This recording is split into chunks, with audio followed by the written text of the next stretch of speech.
maybe the only thing missing is the confidence to beat Florida. After what you've seen in pregame from your players, do they have the confidence to do just that? Well, I think that we have to earn that confidence during the course of the game, but I believe in this football team. I think we have good players. Everybody talks about Lou Holtz, about Clem Edwards, but we have some good players, and I hope the country will find that out tonight. Now the confidence in your special teams punting game especially. How significant is that going to be tonight against Florida? Well, I think how many times we have to punt is going to be more significant than how we punt. But I'm worried about their pressure. I'm worried about their return, but I think we'll punt the ball well. A healthy Coach Holtz. Congratulations. Thank you very much for taking the time. Brian, with all apologies to AC/DC, Williams-Brice Stadium is back in black. You'll see what I mean at 7:45. Adrian, we look forward to that. South Carolina 0-9 against the mighty Gators in SEC play, but things have changed. We've learned that already today. We're back right after this. Wild scene in here. These folks are ready, trying to will their team to an historic upset. Everybody dressed in Gamecock black. This is the kind of environment, guys, where any big road favorite, even Spurrier's mighty Gators, have been vulnerable. But it's also the kind of situation that's brought out the best in Florida. They love to come in here and silence crowds like this. Well, that's an excellent point. You remember, Steve Spurrier's Gators are #1. They're always on the top. Everybody's shooting for them.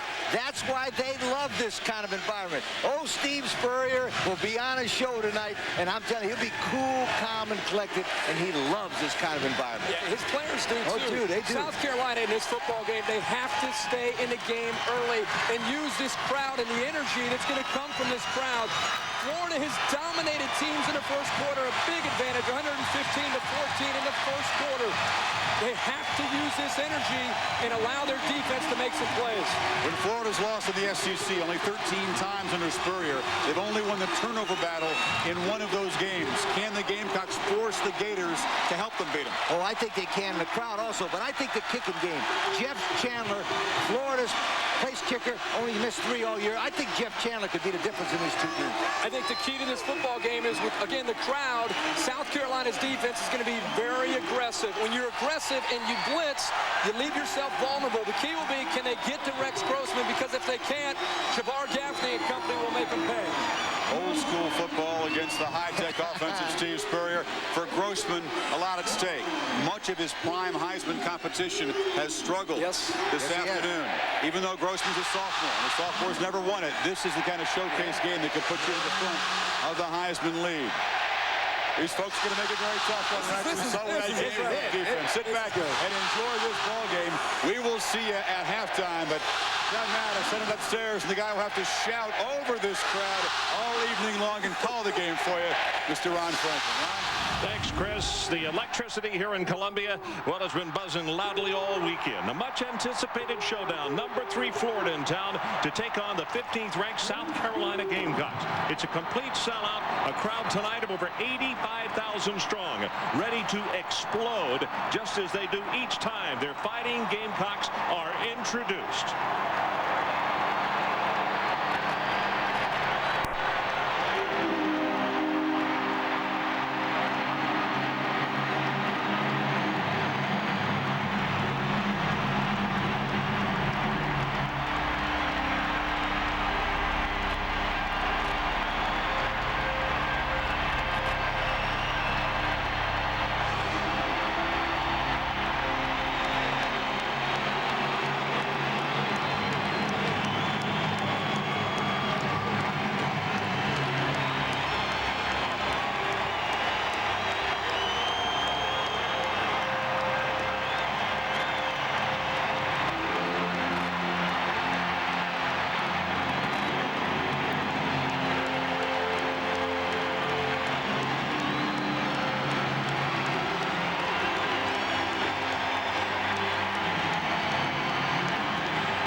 People who have been around this program for decades, to the man, they say they have never seen the kind of enthusiasm that this week has brought to Columbia, South Carolina.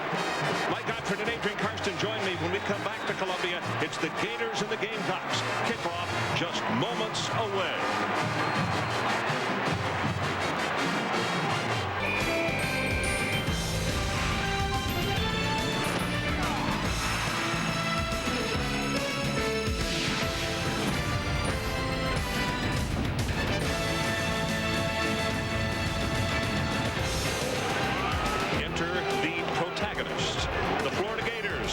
in Gainesville, and this is always a happening when they come to town, but particularly this year because as they face off against the Gamecocks, it is number 3 in America in town taking on the number 15 ranked team in the nation. As you look at a more than sold-out house, they are standing on the turret walk-ups.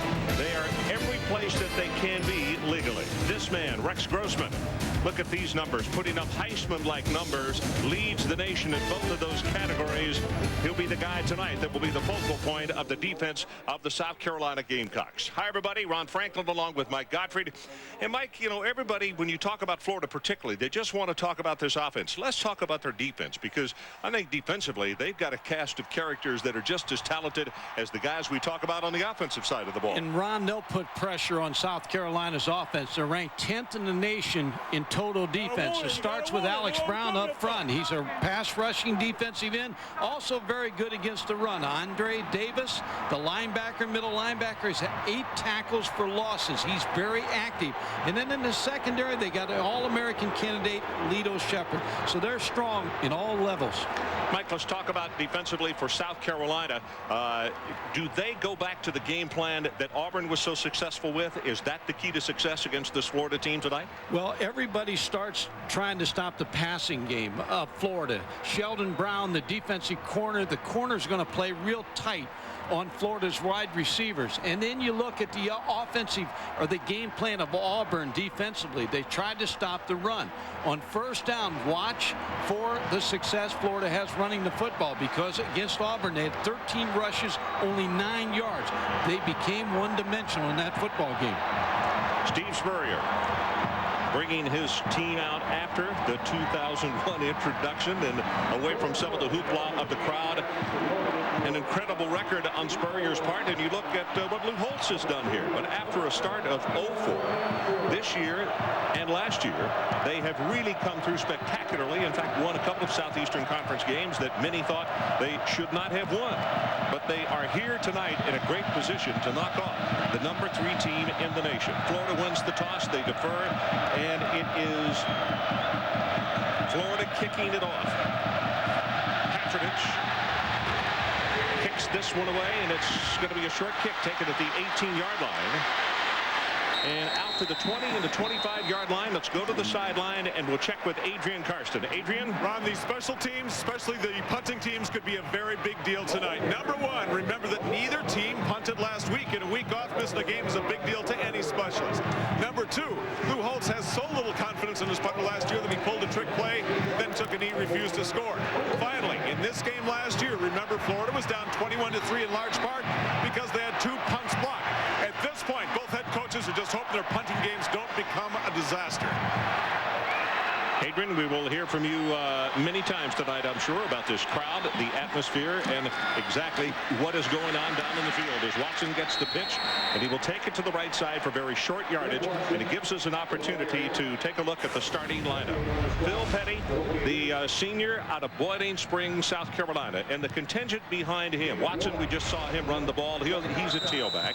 Andre Pennick, the large one, 5'11", 250 at fullback, and the receivers Scott and Brewer, and Trayford is the tight end. We'll check that offensive line in just a moment.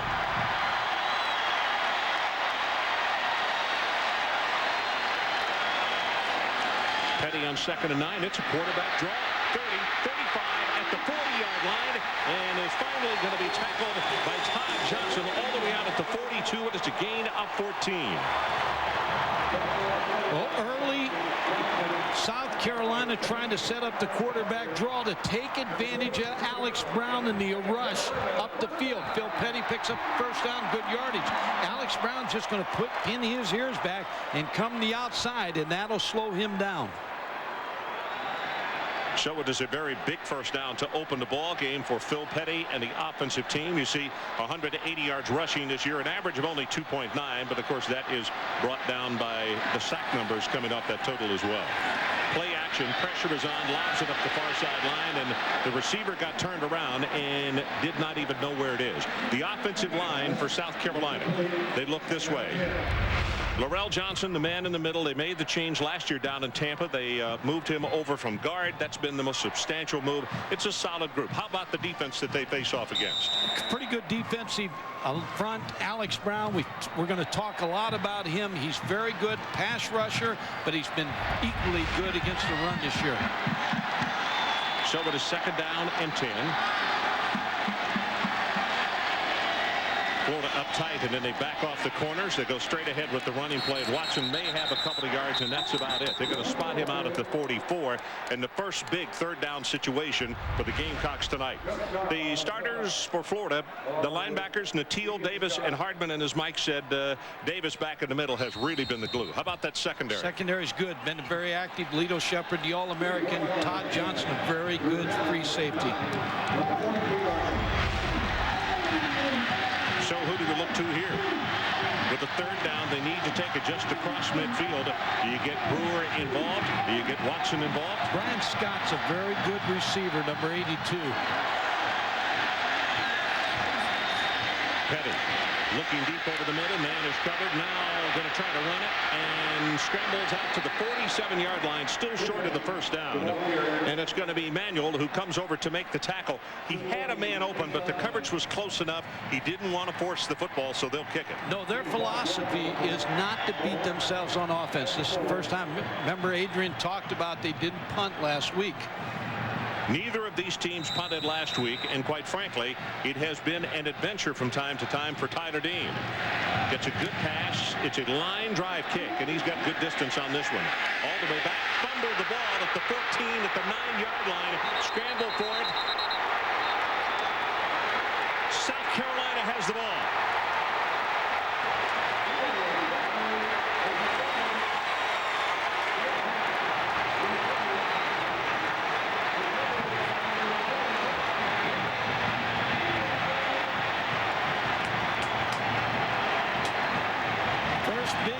In this football game, Lito Shepherd fumble.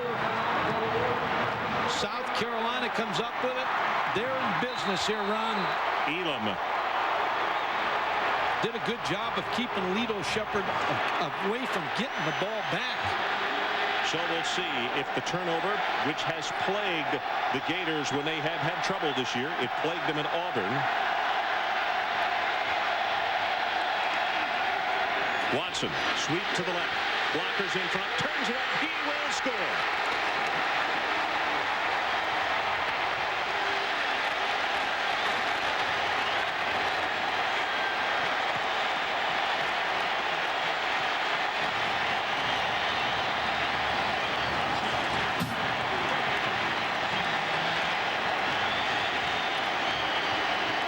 Show this 85,000 plus. Got what they came for and got it early. A turnover, a gift from the Gators. South Carolina gets the ball inside the 10-yard line, and they score in the first play. Weaver to attempt the extra point. Has a good one, knocks it home. We'll take a timeout. 12 minutes, 11 seconds left to play opening quarter. And the homestanding Gamecocks take advantage of this fumble right here. They recover and score with Watson on the sweep to the left side on the very first play. We'll take a timeout. Back with more with Columbia in just a moment. Well, the theme this week has been blackout the Gators. So everybody, I mean everybody who could get a hold of anything black, as you look at these notes on the special teams and how important they are in this ball game tonight. Yeah, last year this what happened for South Carolina and Florida. And we start this football game, Lito Shepherd fumbles the first punt and really gave great field position to South Carolina in a 7-point lead. To kick it off as you look into the face of Shepherd. He's back along with Ratliff and picked up at the 7-yard line. This is Ratliff. 20, 25, and let's check the starting lineups for the Florida Gators. Rex Grossman, the sophomore out of Bloomington, Indiana, putting up some unbelievable numbers this year. Auburn, the only night that he really did not have the kind of plus column stuff that he has had the rest of the year. Ernest Graham healthy again. That's very important to Florida. Roberts, the fullback. Caldwell and Gaffney, two outstanding wide receivers. Aaron Walker is the tight end. We'll get the offensive line in just a moment. First play for the Gators, and they scrimmage from their own 25. They're down 7. action by Grossman. Zings this one, has it complete, 37-yard line. That's Jabbar Gaffney. And the offensive line, this is the way they open tonight and helping get that 14-yard gain in the first play. Zaccheaus, he's a 6-year man because of medical hardship. Jorgensen has been moved to center. Big Mike Pearson, the veteran, out at left tackle. How about the defense of the Gamecocks? Big battle. David Jorgensen, the center, against Langston Moore, the big 300-pound nose guard. Ernest Graham, the man at the top of the eye. We'll fake it to him again. Grossman going to go on top. And he's got a man, and he overthrows Gaffney. Gaffney at the 10-yard line had a couple of steps on Goodman. He was open. Rex Grossman just overthrew the football. The linebackers for South Carolina, Kalimba Edwards, many people feel is as good a man. He puts a hand down. Sometimes he also plays up. Lemon and Harney, the other two. And how about the secondary? This is a good secondary. Sheldon Brown, Andre Goodman will challenge the wide receivers. Look for the safeties, though, because they're going to be matched up with the inside receiver. Well, this crowd cheering with every breath so far. Grossman sets far sideline, got a man open, and that's going to be Caldwell. Rashae Caldwell pushed out of bounds short of the first down, and they'll say he's out at the 44. I'm a firm believer when a team scores against you, you got to come right back and answer the points. And Steve Spurrier has come out throwing the football. They have not tried a run yet, but this is the game plan to try to get the wide receivers open against these tight covering corners. Third down, line to make is midfield. They need to take it to the 50.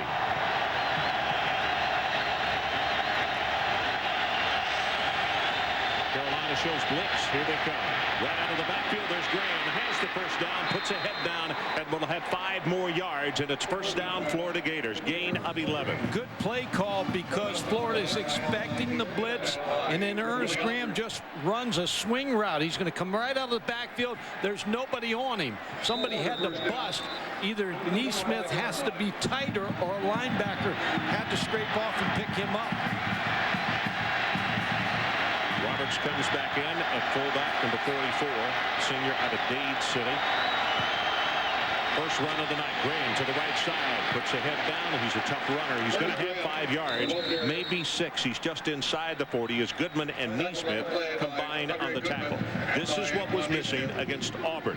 I mean, they were so one-dimensional that night because not only was Graham on the bench with an injured ankle, Gillespie, we found out later, was hurt on the very first series. He played hurt, and for Steve Spurrier to be successful at Florida offensively, he has to run the football. Second down, about 4.5 yards to get the first. And you see the flinch at the line of scrimmage. That's big Mike Pearson. Going to cost them 5, so that big, nice first down play that they had, they're going to march it back 5, and it'll be a second down at about 9.5. Dead ball. Ball start. Moving to the offensive line. 5 yards. Remains second down. Even the best teams are on it. If you can get them one-dimensional, then it's easier to stop them. When you have both, and run and the pass, and you get the good mix, it's tough.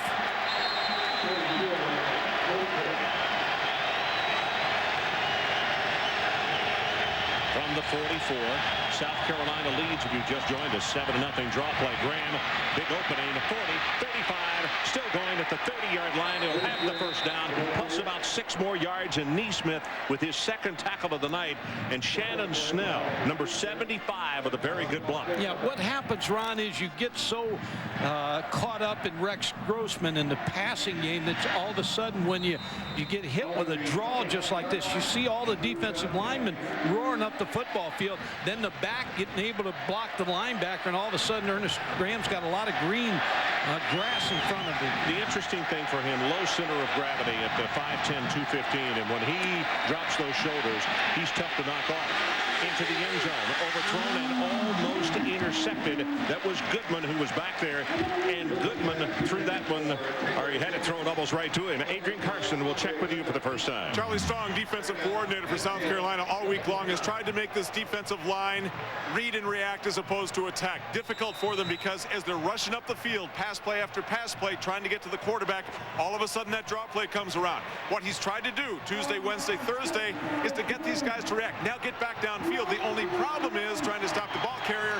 If they do that all night long, they will be exhausted by the third quarter run. 8th play of the drive, Adrian. Gillespie has come in at tailback, replacing Graham. A short drop, quick pass, complete to the 25, and a hit immediately. Perez on the receiving end, and he's hit by Faison. Graham being attended to, and Mike, that's the same foot that he had injured earlier. Yeah, they can ill afford to lose him. Now, Robert Gillespie's more of a pass-catching tailback out of the backfield. He's a finesse back more so than the power runner that Graham is. So we'll keep an eye. 3rd down. They need to take it to the South Carolina 20. Short drop and thrown too far in front. Looking for Perez again, and it's going to be incomplete. Perez thought that there should have been defensive holding called, but there will be none. Ron, what Steve Spurrier is going to get into Rex Grossman is the fact of take something off of it. Here's the throw right here. He's wide open. And he almost like he stopped running, and that's what Steve Spurrier is going to talk to him about. Field goal attempt, 42 yards, far hash mark, and he's got it. So Chandler is on the scoreboard. Perez broke off the route, and he continued to run. Pass was right there. We'll take a timeout. 7-3, our new score. 9:07 to South Carolina. University founded in 1801. Watson wanted the deep man back as Graham is being taped up on the sideline, and we'll show you what happened to him in just a moment. Watson, remember, very dangerous against Georgia. The game we had earlier this year took the opening kickoff and went over 60 yards and set up South Carolina for a good beginning in that game. High and very short. Going to come to Brewer at the 17. Brewer, 25, and he works his way to the 29-yard line. Adrian, let's check with you again. What do you got as far as a report on Graham? He is twisted, not sprained, the same ankle he did against LSU back on October 6th. He came off the field. They taped right over the top of his shoe. He didn't think that was tight enough. He didn't want any ice. Now they have taken the shoe, the sock, the tape off, and they're checking for any possible slight fracture in his ankle. He has movement, but he has a fair amount of pain. If he gets back in the game, they're telling me he would only be about 70%. Wow. Okay. Good quick work there, Adrian. Gamecocks with good field position. Pass comes forward to Brewer. 5 yards, has 10 yards. Actually, they're going to stop him after about 9.5. Manuel will make the tackle. And Brewer, they're not booing. That's Brew. That they really like this kid. MVP last year down at Tampa, the Outback Bowl against Ohio State. He is a good football player. He's not great at anything, but he is very good and consistent, isn't he? 27 catches this year. He runs the football. That was a good call because that'll slow down the pursuit of Florida's defense. Little different angle from where that shovel pass came. 2 wide receivers to the top of the screen, and also 2 tight ends, South Carolina. This is Watson. Takes it to the other side. Being hit by Manuel, spinning forward, still working, and he'll have the first down. Brian Kenny will check with you. Ron, let's go to the Pac-10, Stanford and Arizona. Chris Lewis here going back in a tie ball game. Bought himself some time, got it to Luke Powell, 23 yards for the touchdown, 17-10 Cardinal on top. With the Washington loss earlier in the day, Washington State and Oregon tied with 1 loss in the Pac-10, and it's 14-7 Washington State leads. 7-3 our score as we are midway of the opening quarter. Pinnock checks into the backfield, and he gets the ball. The 250-pounder bounces off 1, bounces off 2, fights his way out to midfield, and on first down, that's going to be a gain of very close to 8 yards. Andre is a tailback as well. Excuse me, Mike. Yeah, a very good football player, good linebacker, leading tackler with 68 tackles, 8 behind the line of scrimmage. Andrew Pinnock's just a horse, Ron. 250-pound fullback. They like him in short yardage goal line offense. They're going to like him on first down as well. They're going to say officially his knee touchdown. It's a gain of 7. Second down and a long 2. And the quarterback's going to keep it. And look at Penny. crosses midfield, inside the 40, inside the 30. It's a gain of 19 yards. Todd Johnson makes the tackle, and right now, tell me why, Mike Gottfried, they're running him silly. They're hurting with misdirection plays and draw plays. They're hurting the Florida defense, and they get the pulling tackle there. Wharton, number 68, and he really traps and opens up Phil Petty. Jenkins has just checked in at quarterback. Corey Jenkins, a redshirt junior. Not a great thrower, but he is a good runner. Out of Columbia, right here in town. They give it to Petty. Big opening. Has 5, has 10. Cut it off at 12 yards. Johnson saved a touchdown, and right now, the Florida Gators are reeling. One thing about Corey Jenkins coming into the football game now, they have an extra running back at the quarterback position. Even though Petty was doing very well, Corey Jenkins came in against Mississippi State this year and really stymied Mississippi State's defense. He has a good runner at the quarterback position. Line of scrimmage is the 19-yard line. First down for the Gamecocks.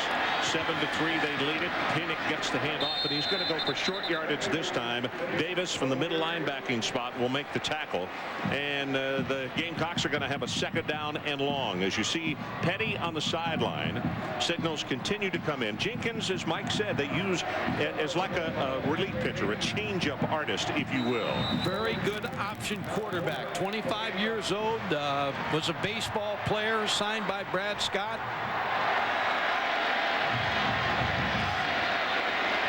From the shotgun, here comes that option Mike was talking about. He'll keep it 15, and just inside the 15-yard line, Todd Johnson must have 5 tackles already. He's had to. Yeah, talked to John Hope, the defensive coordinator, and talked about Jenkins coming into the football game, and they said, you know, we practice against him all week. We figure it's going to be options or rollout plays. Petty is not a great passer. Is back in the lineup right now as they break the huddle. Third down. They need to take it to the 9-yard line of Florida to keep this drive going. Florida shows blitz. Here they come. Petty hit. Still gets his pass away, throwing for the end zone, and almost caught by Scott. But good pressure by Florida. Phil Petty just hung it up in the corner. Manuel with a good play. Manuel applying pressure to the quarterback. And John Hogue bringing the corner, bringing the safety. Manuel. So this is going to be a 32-yard field goal attempt. Weaver, ball is down, kick is on the way, and he got it. So with 5 minutes, 12 seconds left to play, opening quarter, our new score, South Carolina 10 and the Florida Gators 3.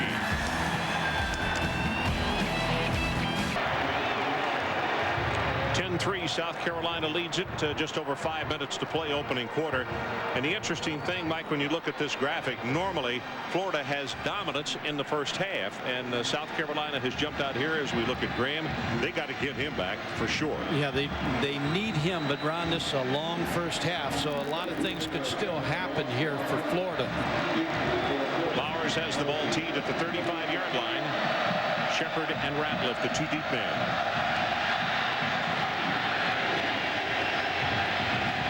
The 3, Shepard. 25, 30, now the 35-yard line. Florida will have very good field position, and the kicker, Bowers, came over to make the tackle. Well, tomorrow on ESPN Sunday Night NFL, Rich Gannon, Jerry Rice, and Tim Brown power the first-place Oakland Raiders as they look to remain unbeaten in the AFC West. They visit Sean Alexander and the Seattle Seahawks tomorrow at 8:30 Eastern, right after NFL primetime. Ernest Graham back in the ball game, and it looks as though we'll get to see how much his abilities have been cut very quickly. They give it to him right up the middle. You see him power his way into the linebacker. Langston Moore also there to hit him. And it's going to be a gain of, we're going to spot him down, of about 4 yards in the play. Harney also there to help out on the stop. All coaches will tell you, if you can get 4 on first down, you're ahead of the chains. And Ernest Graham, that was a big carry for him, confidence-wise. I don't know the pain that he's playing with right now, but they need him in this football game. Robert Gillespie, number 20, you could see him standing on the far sideline, and he's pulling for his injured teammate because he knows how important it is. Graham to the right side, big burst of speed here, and he'll have the first down, crossing the 45.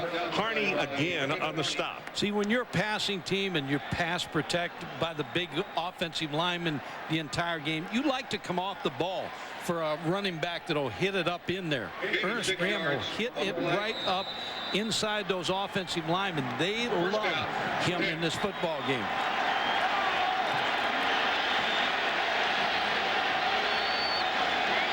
Go into 4 minutes to play, opening quarter. Play action, zings it back to the near side. That's Gaffney, and will not get by the tackle of Sheldon Brown. That's a good one-on-one in the open field. Brian Kenny. Ron, Florida State lost a conference game at home, and number 1 could have easily lost. BC first and goal against Miami. Brian St. Pierre with a seemingly safe pass through that almost into the ground, but then it's picked off. Ed Reed took it away from his own man. He goes all the way back in. Miami escapes at BC, beating Boston College 18-7.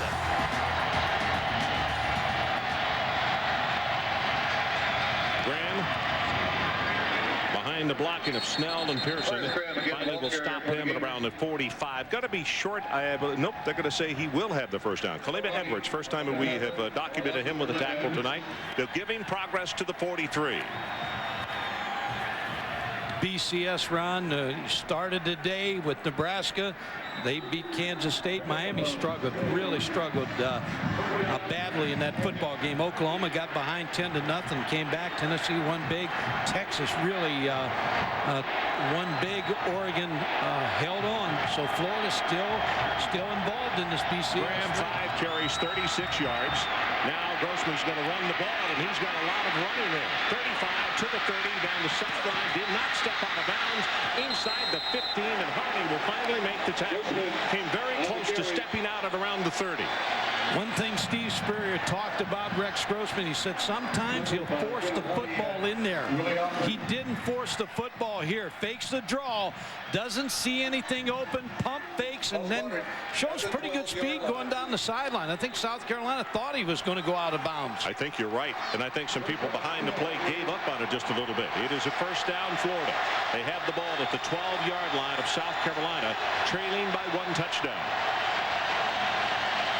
Carolina comes on the blitz. They give it to Graham. He'll put a head down, collides with Stamper. John Stamper, a redshirt senior out of Andrews, South Carolina. I think Rex Grossman would have liked to get out of that play.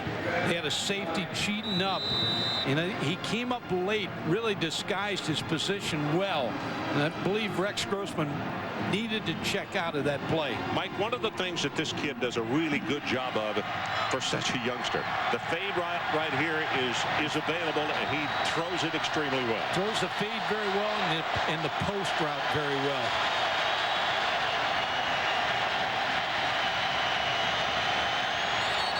Got him set, did not get the play off. They throw to Rashay Caldwell, and they took too much time, and the old ball coach is not very happy on the far sideline, and you can understand why.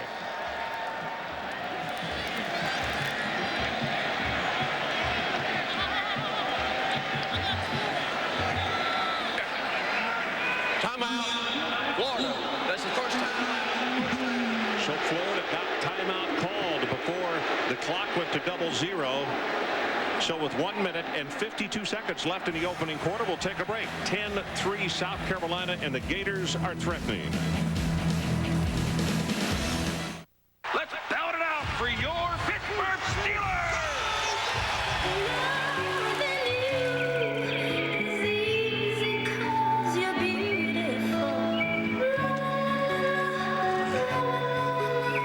I don't care what stadium you work for, all right? If you want to write a check for who let the dogs out, I'm still going to need to see some ID. Next time, use the Visa check card instead of cash or checks. It'll get you in, out, and on with life.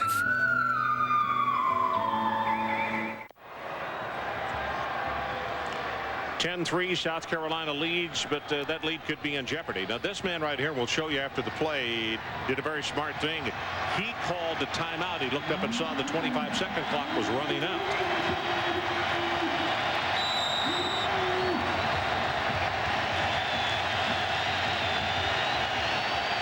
Second down. Florida needs the 2-yard line of South Carolina.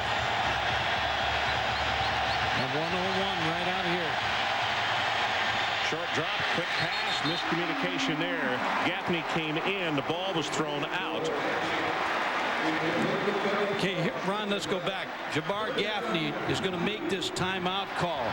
And a lot of coaches will walk your players inside the stadium beforehand, and a lot of things are going on. First of all, he knows where the 25-second clock is, and that's the purpose of being here and walking before the ball game or walking in a workout. The line judge is the man who saw him on the near side.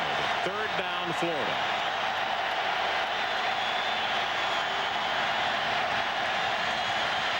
Fade. Caught for a touchdown, Gaffney.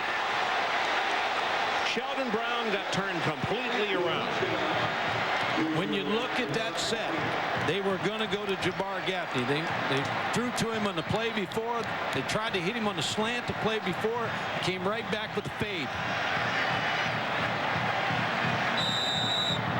Here's the fade route by Jabbar Gaffney. Fakes inside. Sheldon Brown really is in pretty good position.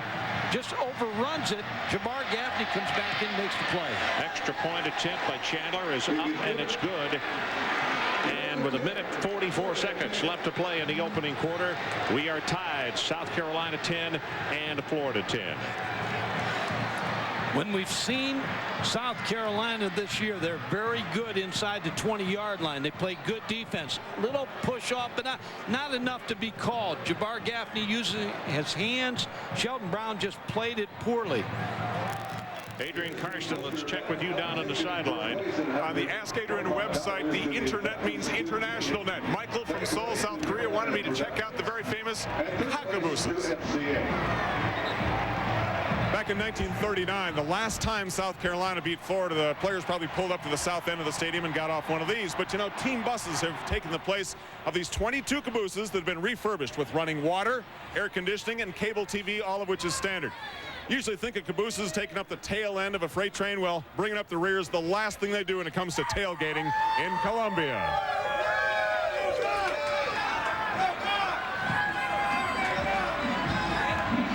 Well, we have been out there and, in fact, had Thanksgiving dinner on one of those one night. And it's quite a setting back behind the stadium. It's got all those cabooses set up on real railroad tracks right there. And the people do tailgate early and tailgate late after the game is over. It's going to be Brewer, 2 yards deep, 10, 15. Brewer will take it out across the 20-yard line.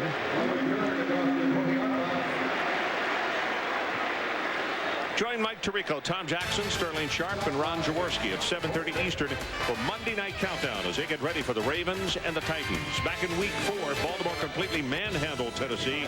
Eddie George and company will be looking for payback. 9 o'clock Eastern on ABC's Monday Night Football.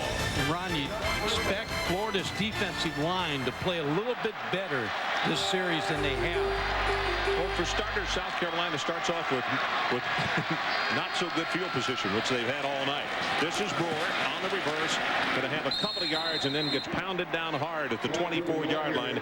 Davis is the man coming from that middle linebacker spot to make the tackle. Brewer, as you can see, they use him for just a little bit of everything. He catches, they run him. He also is capable of throwing the ball. A very good football player. We've seen enough of him. Mississippi State game he was big. Georgia game big. Florida's defense, Ohio State last year. Florida's defense being put to a test in this first half. Second down. South Carolina needs to take it out to the 32-yard line. And a quick pass. That's to Brewer. Boy, he gets tagged, spins off one tackle. now is being pushed back, and all of a sudden it's going to be a 3rd down and at least 10 for South Carolina, as Davis is the man who hit him. And keep one thing in mind, Florida is number 2 in the nation on 3rd down efficiency and keeping the efficiency down. Well, I'm sure one thing Steve Spurrier and John Hoke got them together on the sideline. They were not flying around the first couple series, but now you see them pursuing a lot better on this drive. South Carolina 0 for 2 in 3rd down conversions tonight. Florida shows blitz, and then they stay at home. Petty rolls the pocket, throws it out here in the near flat, and got it complete, but not nearly enough for the first down. He will be at the 30-yard line. And that's Wilson on the receiving end as the clock comes to double zeros, and that is the end of the opening quarter.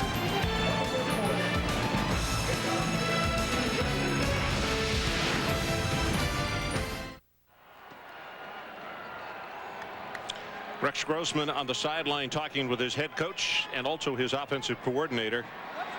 As you look at Tyler Dean, now he got off a good kick the first time, and Lito Shepherd fumbled the ball.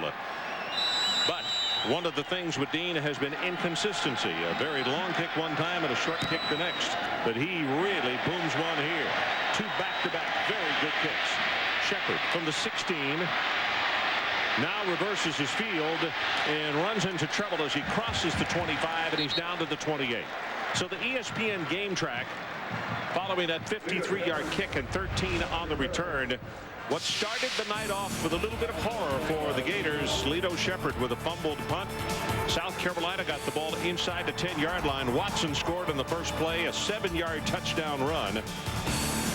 Then Gaffney with a touchdown pass that ties it at 10, and that's how we stand right now as we open the second quarter. People dressed in black. I mean, the bookstore yesterday, they had boxes out. You could find plenty of black, but I mean, everybody was buying. Even the stores downtown, Lori's and the men's store down there has been there forever. They said they almost ran out of black. Anything black. Pass is caught by Caldwell. Brian Ketty, we'll check with you. Ron, with Florida State's loss, Maryland can win the ACC by winning out rest of the way. And here taking on Clemson, Sean Hill finds Julian Gary, and the Terps have a 17-6 lead in the second. You know, the other thing about Clemson and South Carolina, they're both fighting for their lives tonight. They've got the big game, the big rivalry next week. Well, we've got Maryland next week against NC State, who shocked Florida State this afternoon. As you look at Gillespie, and he's going to be hit right at the line of scrimmage, and not much going there. It'll be a 2nd down and 10 as Moore was the first man to get to him. Trying to spell Ernest Graham, bringing Robert Gillespie in. This is the previous play. Gets a good block in pass protection. Picks up the safety. Neesmith, number 1. Gives Rex Grossman time to get that good pass off. Gators now with a 2nd down and 10 as you look at Graham on the sideline. Roberts, number 44. He's not only the fullback, he snaps on special teams. Pass is thrown to him, and Roberts makes the grab. Now the officials say he trapped it at the 49-yard line. Harney was there on the play, and now the Gators look at a 3rd down, and they need 10 yards if they're going to keep this drive going. A lot of times in Steve Spurrier's offense, the backs will come out of the backfield. You can see Roberts with his hands up. He knows he's open. Rex Grossman just threw it in the ground. 2 of 3 on 3rd down conversions for the Gators tonight. They need to take it to the South Carolina 46-yard line. 4 wide receivers, actually 5.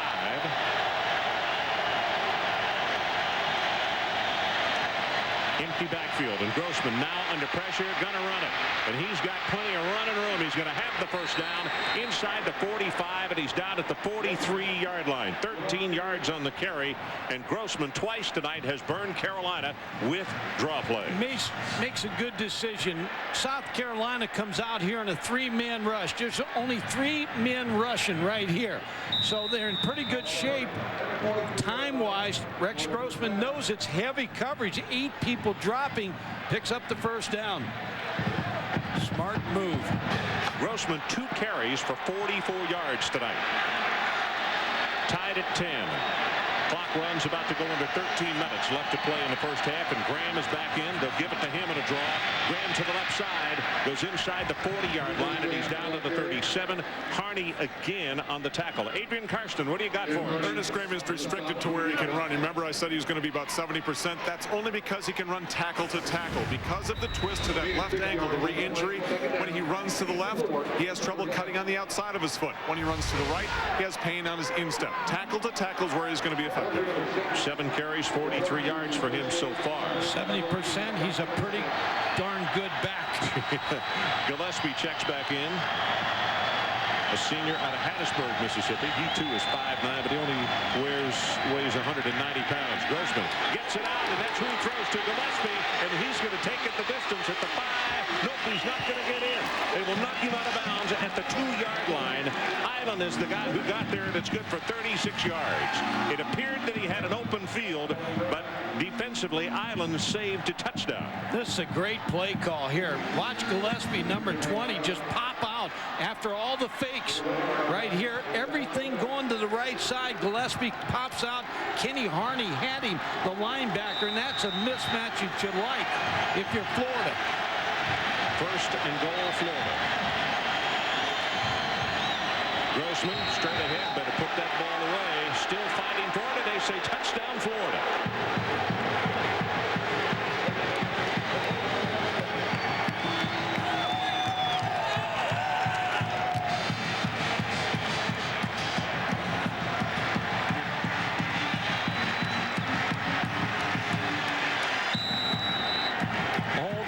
Play calls for Florida against the defensive sets of South Carolina on that drive. Chandler with the extra point attempt right down the middle. 12 minutes 15 seconds left until halftime, and we'll take a timeout. And the Florida Gators all of a sudden have jumped on top in this one by a score of 17-10. We'll be right back. 17-10, Florida on top, and a new attendance record tonight, 84,900.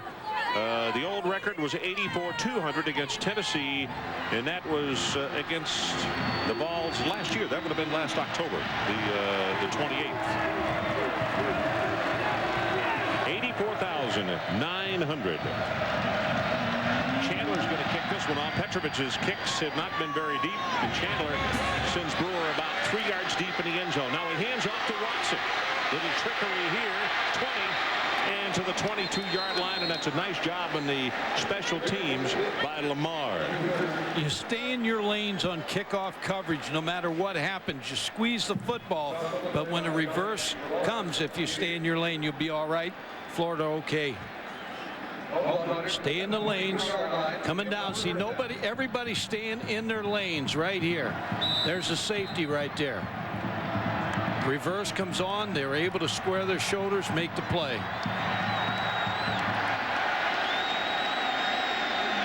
South Carolina from the 23. Pitchback goes to Watson.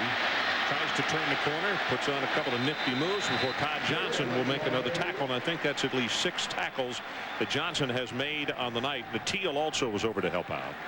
If South Carolina is going to win this game, Derek Watson's got to have a big night because they've got to be able to run the football. We talk about Florida running the football. South Carolina has to run it too in this football game, and Watson is their best back. Jenkins in at quarterback, also Pinnock checks into the backfield, number 4 with him. They'll fake it to him. Straight ahead is Corey Jenkins, still fighting, and he'll take it to the 35-yard line, and that'll be enough for the first down. Brian Kenny. Well, let's check in on the Big 12. Colorado has a date in Lincoln in 2 weeks here, taking on Iowa State. Still has a shot at the Big 12 title game. Trailed early, but Bobby Pasavento got it off to Cortland Johnson from yards after catch. He's going all the way in. 23-14 now. Colorado leads at the half. And also at the half, Stanford with a 27-13 lead on Arizona. Florida leads this one 17-10. And Jenkins, and again, it's going to be a quarterback keeper.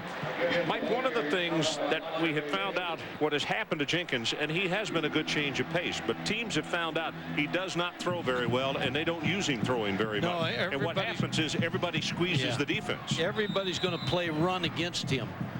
Now, you got the extra running back in the game. It's like we talked about last week with Steve Belisari at Ohio State. They'll use him a lot to run. Single wing. Phil Petty checks back in at quarterback. Jenkins comes to the sideline. Second down, they need to take it out to the 45, and it's an option play with Petty. And he's going to get hit pretty good at the 41-yard line as he starts to turn it upfield. Possibly should have pitched that one. Lefevre was there to tag him. Yeah, good hit. But what Jenkins means coming off the bench is you got to prepare for him, because he's a speed guy, and he runs a lot of sweeps, a lot of option plays. One of the things about Petty, and people have said that he does not have great speed, but now that he is healthy, this year ran a 4.62, which for him is the best that he's ever done in a 40. I think the best thing about Phil Petty, he won't beat his team. Yeah. He doesn't make a lot of mistakes. Only 3 interceptions this year. 15-9 as a starter. Petty right over the middle, got it complete. That's enough for the first down, and a lot more. Here goes Thomas. Good open field tackle at the 35-yard line after a gain of 26, and Lito Shepherd for sure saved a touchdown right there because Thomas had a head of steam. Talked about Andre Davis, the linebacker, the middle linebacker. He misses the tackle right here. Number 45, as he comes across right there, he has a chance to make the tackle, but Thomas really puts it in another gear and outruns Davis. Thomas really didn't see Lito Shepherd, and Lito took his legs right out from under him. Watson comes back into the game at tailback. Gamecocks with a first down at the 33 of the Gators. Flag goes down. Pitch comes to Watson back into the boundary, and he's going to be hit for a loss. And that mistake, it's going to be offsides against Florida. It's going to cost them 10 yards because they forced a 5-yard loss. Now they're going to give up 5 yards on the penalty. Lefevre made the tackle. For Byron Hardman with a good play against the toss sweep, but the penalty.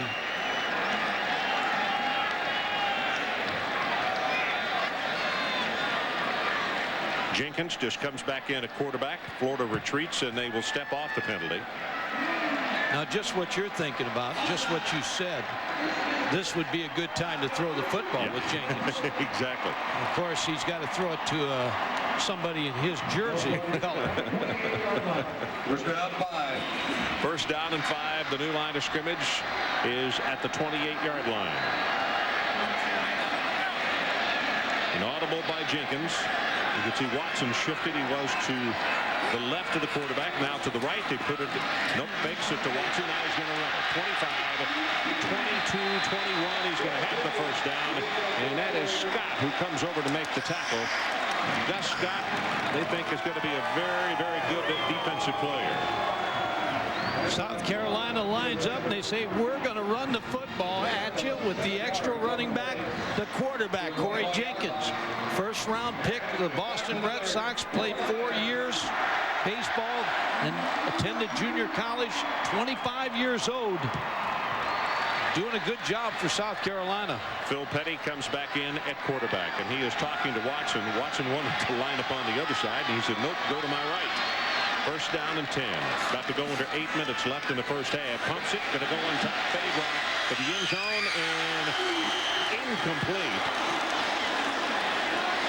Carlos Spikes, I thought for a moment, had come back and caught the football. But the safety got over to help out on the play, and it goes for naught. That was Scott.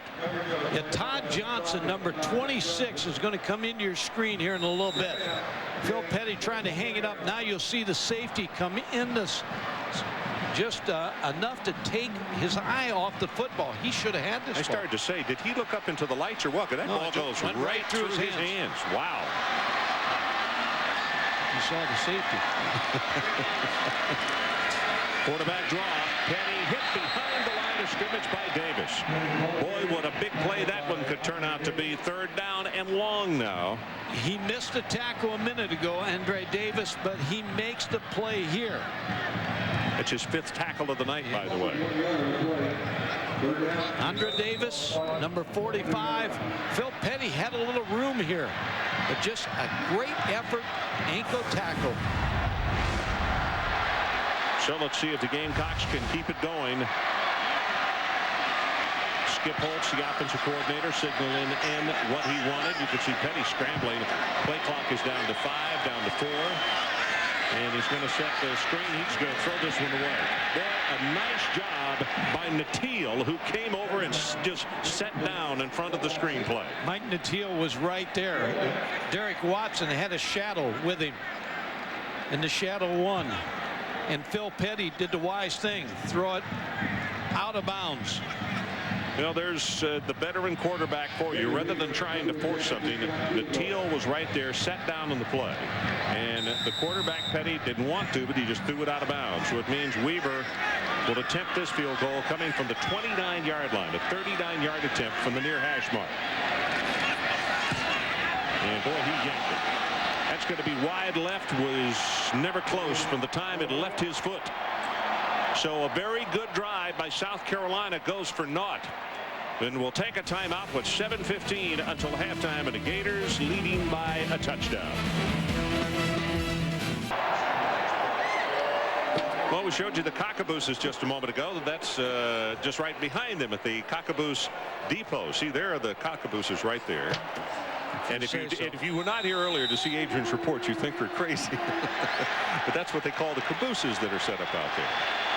First down, 2 tight end alignment, 2 wide receivers to the top of your screen. Play action. They're going to throw out the quick screen. That's Caldwell.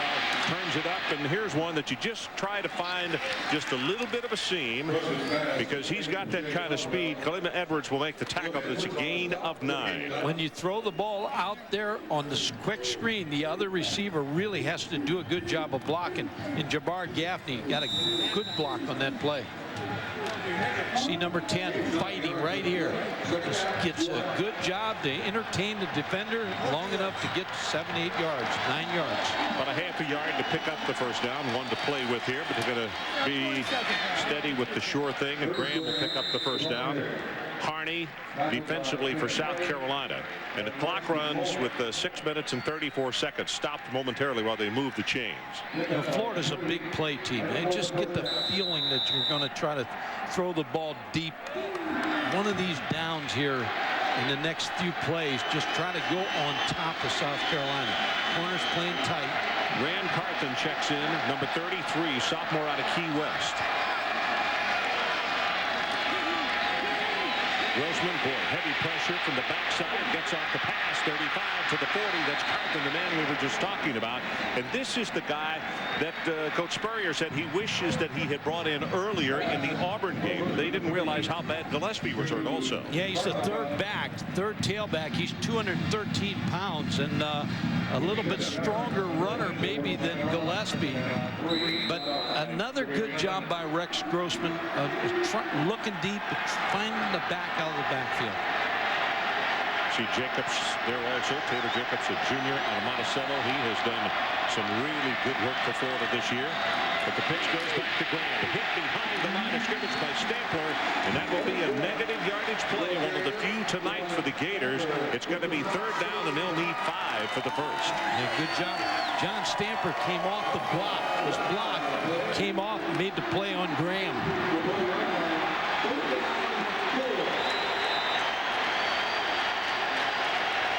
So the crowd gets up. They trail by 7. Speaking of the crowd, who are very heavily partisan toward the Gamecocks. 17-10 our score as we go under 5 minutes left in this opening half.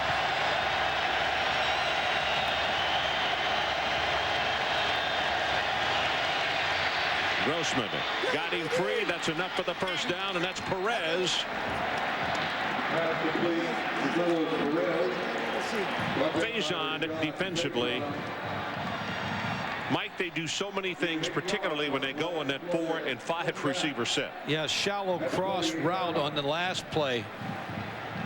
Here's Kalimba Edwards, the good pass rusher, and they double him. They do a good job, 3-on-2.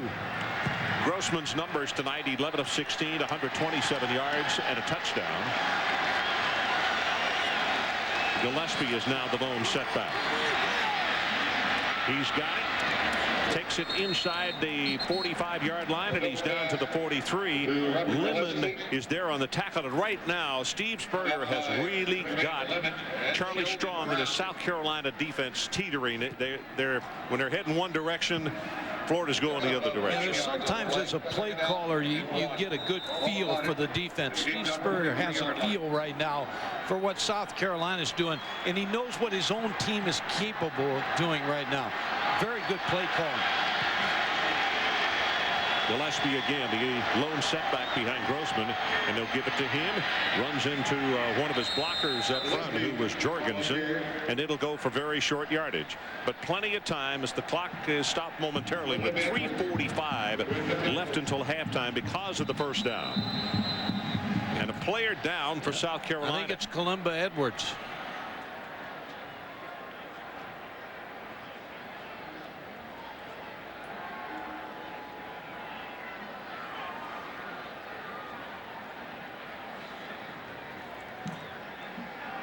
Edwards, a senior out of East Point, Georgia. When we did South Carolina earlier, we talked about the fact that his dad is a professor at North Carolina.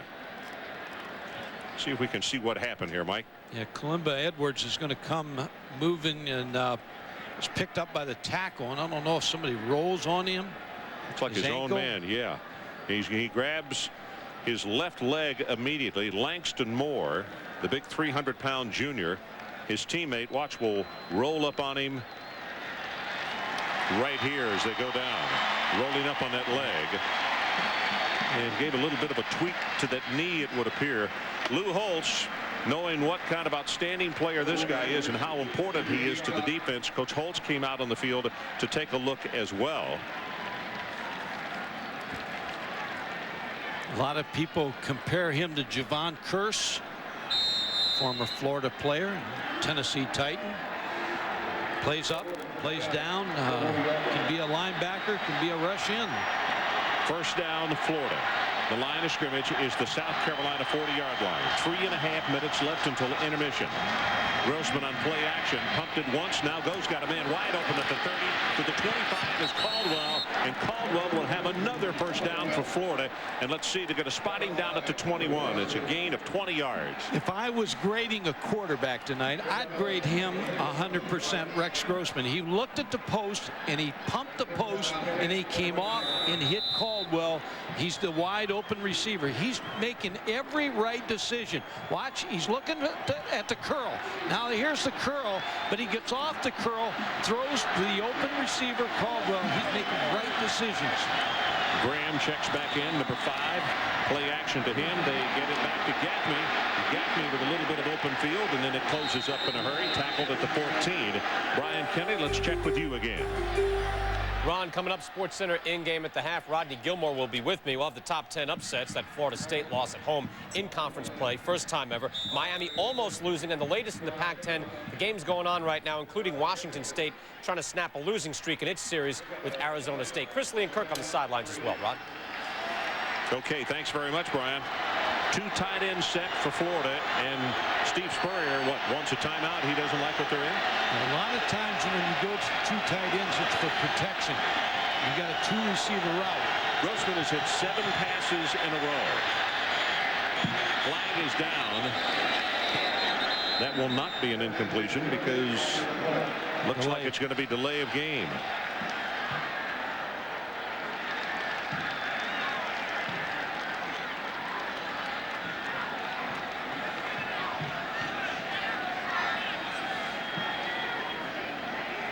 Coach Spurrier, always very, very active on that sideline. He demands perfection, and for the most part, he gets it.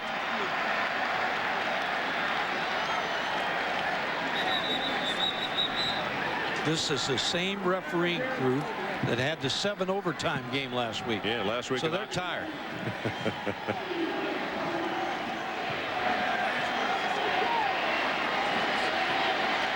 Kalimba Edwards being assisted to the locker room.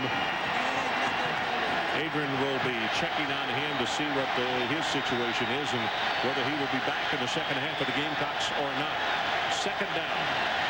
About 8 yards to get the first down. You see Carolina creeping up, and here they come on the blitz. Pressure. Grossman incomplete. Caldwell was down.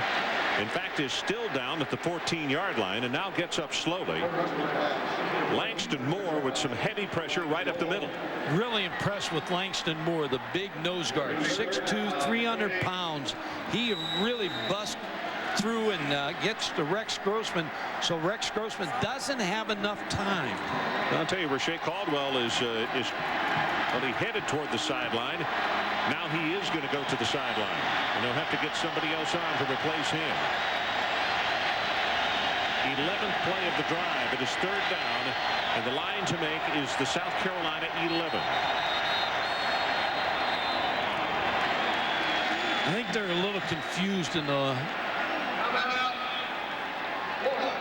timeout, Florida. 1 minute 54 seconds left in the first half. We'll be right back. So we're back. Columbia, South Carolina, 17-10. Florida leads with 1 minute 54 until halftime. And they had to call timeout because there was only 2 seconds left on the 25-second clock. And because of that, Caldwell, who had gone to the sideline and called the timeout, and he is back in the ballgame. And a good look at Kenneth Harney there, number 44, the senior out of Allendale, South Carolina. Here comes the blitz. Grossman throws it away at the 15-yard line, and that was Garrison, Jeremiah Garrison, who was coming on the blitz. The flag has been thrown, and it's going to be grounding. Jabbar Gaffney was over in the area.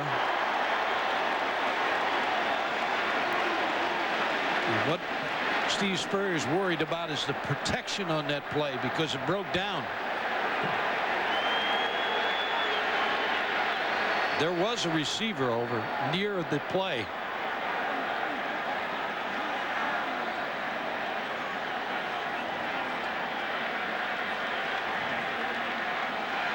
Disregard the flag. There was a receiver in the area. Yeah, Gaffney was right over there. Okay, so Mike, now the ball goes back. The line of scrimmage, the 19-yard line. If this field goal is good, definitely put an asterisk by that last play. Here's the play, Rhino. Clearly, Jabbar Gaffney close to the ball. 36-yard field goal attempt by Jeff Chandler. Made one from 42 tonight, and he just made one from 36. And now this crowd, the boos come up very strong again. So there's a timeout, 1:44 remaining until halftime, and it's Florida 20, South Carolina 10.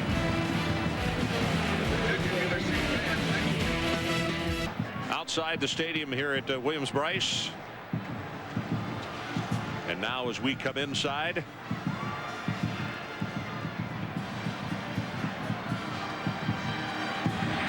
Ryan Brewer, one of the deep men along with Watson.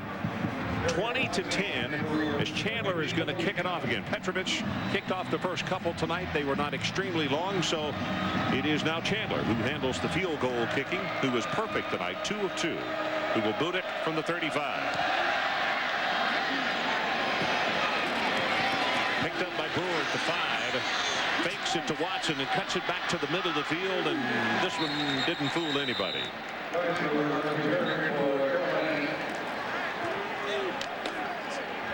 South Carolina with 3 timeouts. See what they get on first down. Steve Spurrier, great quarterback relationship. I watch Rex Grossman go over there. They're talking about previous series, and it's good input output there for the young quarterback. Mike, 136. Conservative, or do you go back at it? You try something on first down, see if you can pick something safe. Quarterback draw. That's about as safe as you can get. Alex Brown will come over to make the tackle on Phil Petty. And Brian Kenny, what do you have for us? Go to the Pac-10, Ron. Washington State and Arizona State. Here, Arizona State with a freshman quarterback, Andrew Walter. He goes back. Renald Smith coming through. Going to get a piece of the ball. Brings it back down and would bring it all the way back into the end zone. 21-9 right now. Second down and 5, has to get this one off. It's Brewer who caught that one in a hurry, and now he's close. Yeah, I think he's going to have the first down, in fact. They'll spot him about a yard beyond what they needed, so it'll move the chains, and the clock stops momentarily with 66 seconds left until halftime. 6 yards, Carolina, first down. Petty roll to his right, now throws it back. The ball is hit, and it's going to be intercepted, and that's Manuel. Manuel knocked out of bounds just outside the 20-yard line. Alex Brown got a hand on it.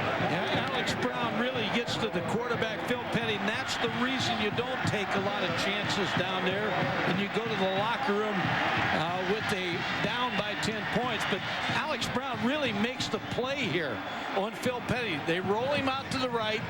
They do a pretty good job wheeling him around. Brown just comes around and hits his arm. Hits his arm from behind, hits the ball, it appeared, Mike. And the ball just intercepted by Manuel, and Florida in pretty good position.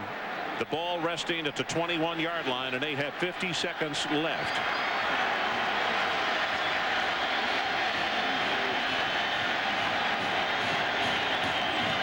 Grossman sets deep, looking for the end zone, has a man there, and just a little bit too far. Pass interference, Ron. They interfered on Jacobs. Matter of fact, they held him. So it's going to be a holding call against South Carolina. Florida up by 10 points right now, and you certainly, if you're Lou Holtz, don't want to give up another touchdown right now to go into the halftime down by 17, and they're going to call defensive holding.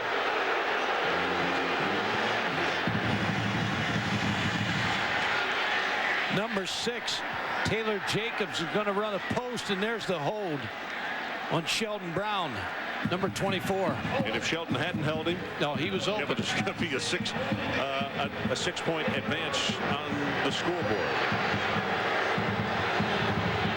43 ticks left on the clock. The penalty stepped off, and they will put the new line of scrimmage at the 11-yard line of South Carolina.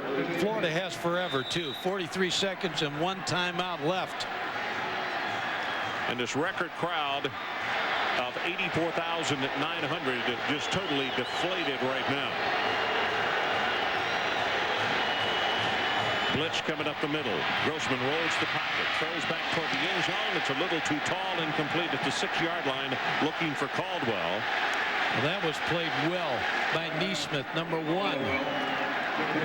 Just waiting for Rashae Caldwell to come across the middle. Played it perfectly.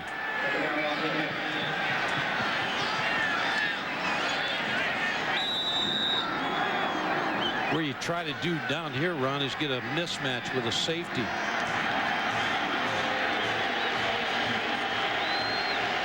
Caldwell, Spikes was open early. There to the top of the screen. Perez, rather. Looking for the far sideline, got him open and overthrew Caldwell. Boy. I bragged on him earlier about throwing the fade well, but he had too much oomph on that one. Well, Willie offered decent position, but the corner route to Caldwell was open. Not many mistakes by Rex Grossman. So now it's 3rd down. Make some noise, Mike. A lot of folks in the stands are not making it right now. They're making some. Yeah, they're afraid that the Gators, who have just called a timeout to stop the clock with 32 seconds, are going to put this thing in the end zone and add another 7 points. Maryland leading over Clemson in the 3rd quarter, and as I mentioned earlier tonight, we've got Maryland next week traveling to NC State, who had the big upset today down in Tallahassee.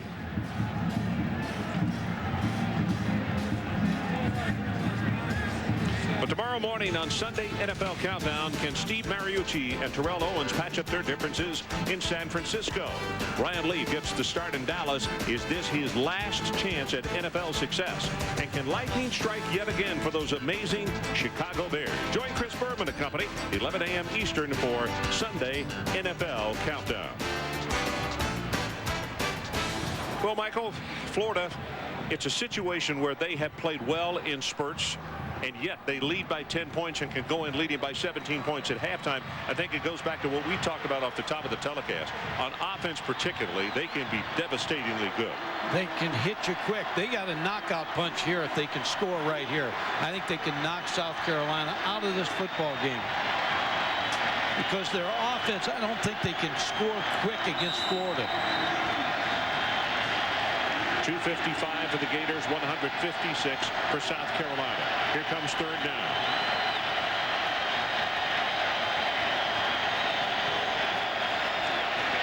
Grossman, far sideline. He's got him and caught for the touchdown, Caldwell. And I'm not so sure that the ball might have been tipped before he caught it by Alford. Went through Willie Alford's hands.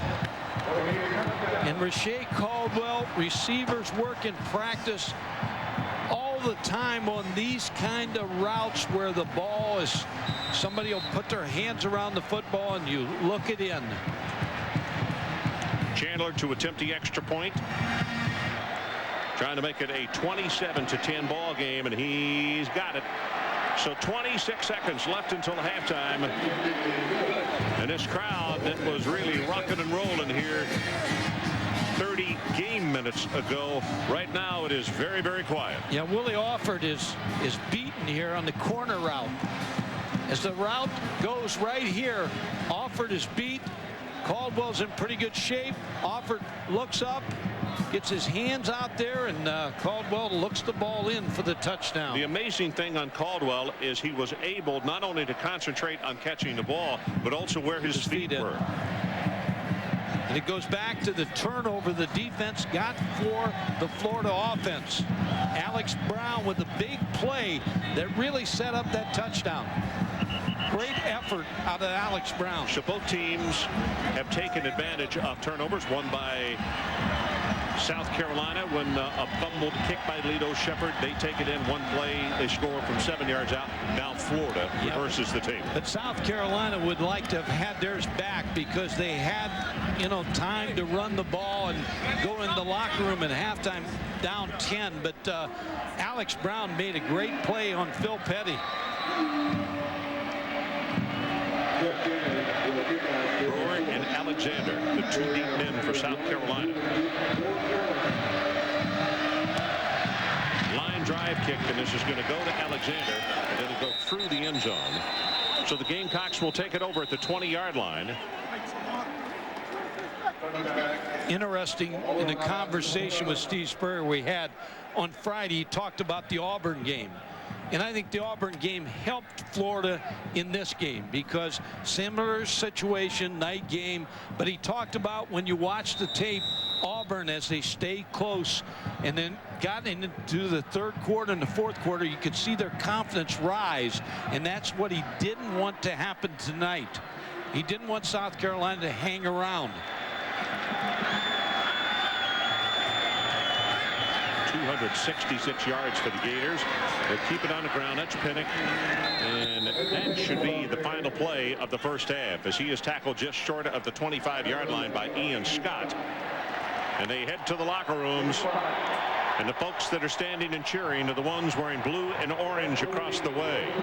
As Grossman, who hit 15 of 24 passes, 2 touchdowns for 173 yards with an outstanding first half. And Florida, even with some ups and downs and some mental mistakes early, show you the power that they can have by going in with a 17-point lead over a good Gamecock team in their backyard. Adrian Karsten. Coach Spurrier came over to me, big smile on his face right after that last touchdown. You said, if you don't succeed, try again. Yeah, we thought maybe they'd play about the same defense, but actually had him covered pretty well the second time. But Rex dropped it in there. Rashay made a beautiful play. So they played the same coverage. We tried the same pass play. Do you feel like you're in total control of this game right now? No, we're never in control until about 30 seconds left, and we're a couple touchdowns ahead. We got a lot of game left. We got to still play it. Thank you, Steve. Good luck in the second half. Ron. Okay, Adrian, thanks very much. So at halftime, 27-10, the Florida Gators. Now let's go back to the studio. Brian Kenny.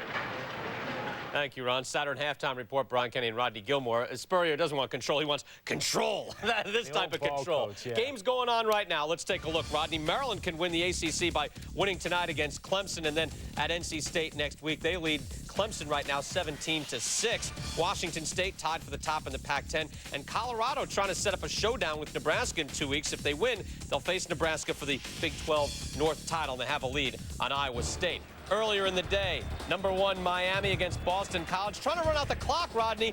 They let go of the football. Boston College has another shot. 4th and 10 for BC. Brian St. Pierre to Dedrick DeWalt. First down. First and goal from there. St. Pierre. Rodney, I thought this was a relatively safe ball, but it's batted up in the air. Matt Walters then has it. Ed Reed then takes it. Yeah, first down play, tried to slant, and Mike Rumpf did a great job taking it away. And then how about Ed Reed taking the ball away from his own man? Risky proposition, getting back down the field. Icing on the cake here, but a real scare for Miami in this ball game. It was that close to a loss for #1 Miami, but the Hurricanes survived. We'll get Syracuse next time out on the field. We take a break here. The Saturn halftime report at Sports Center in-game. We got Florida State, the Pac-10 coming up next.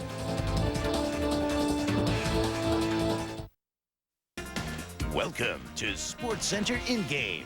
Time for the Saturn halftime report. Oregon State, a trendy preseason #1 pick and a major disappointment. 3-5 going in against Washington today. They've lost 13 straight in this series, but Rodney, they're not going out like that. This is the team that a few major publications thought would be the best team in all of the land.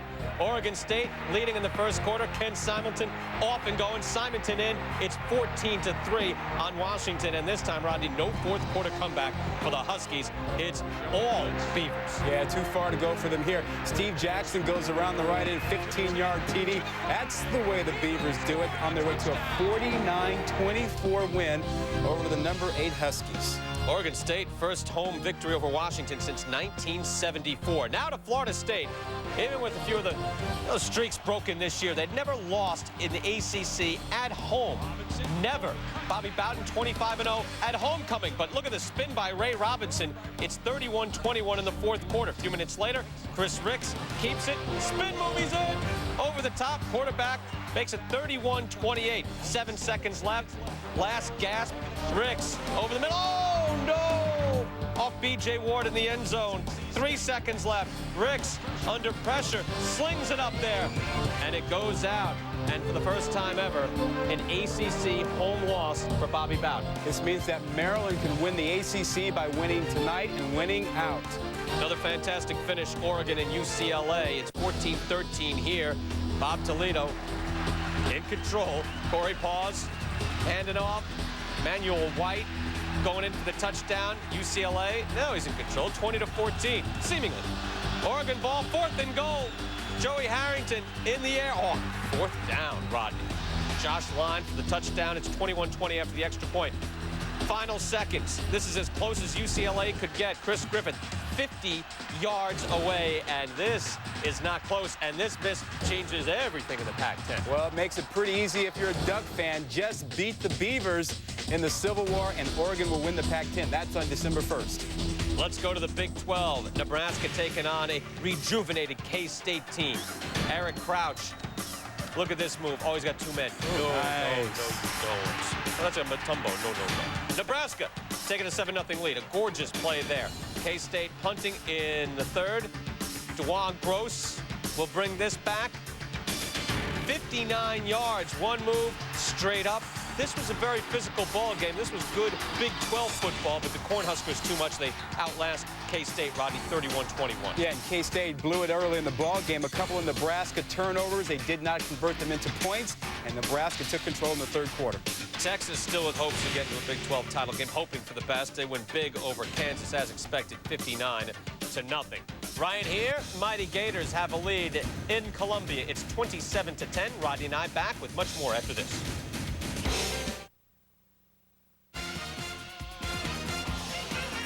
Sports Center in-game. This halftime report is presented by Saturn. Now with two distinctively different car lines, the L Series and the S Series. Brian Kenny and Rodney Gilmore here with you. Big Ten football, Penn State and Illinois, fourth quarter. An Illinois field goal makes it 27-21.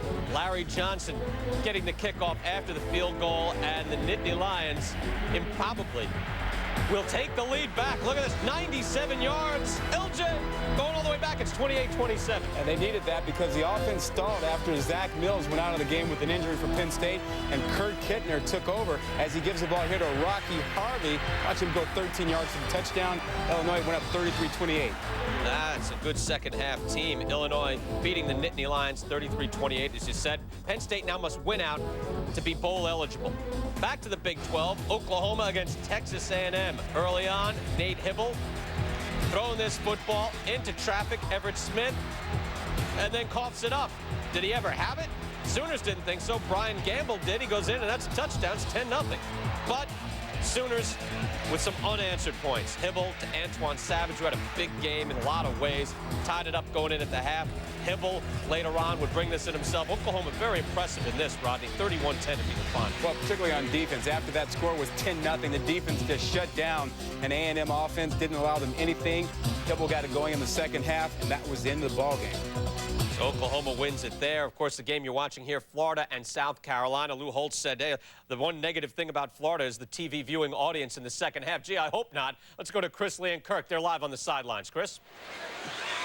Al Bryant, a first half, a not quite for the Gamecocks. They couldn't quite get the stop they needed, couldn't quite make the touchdown catch. 5 possessions, 3 touchdowns, 2 field goals for Florida. Grossman pretty sharp.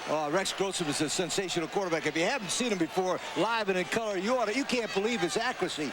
And I liked his movement. 2 great runs, and you know what? He's so smart. He argued himself out of a penalty on that illegal pass. Wasn't that smooth? Well, he is changing each time we see him in person. He's becoming a more complete quarterback. It's interesting. South Carolina has elected to sit back and play a lot of zone. They're rushing 3 and obvious passing downs. Lee mentioned Rex Grossman's athletic ability. When they drop 8 and they have everybody covered, he's scrambling.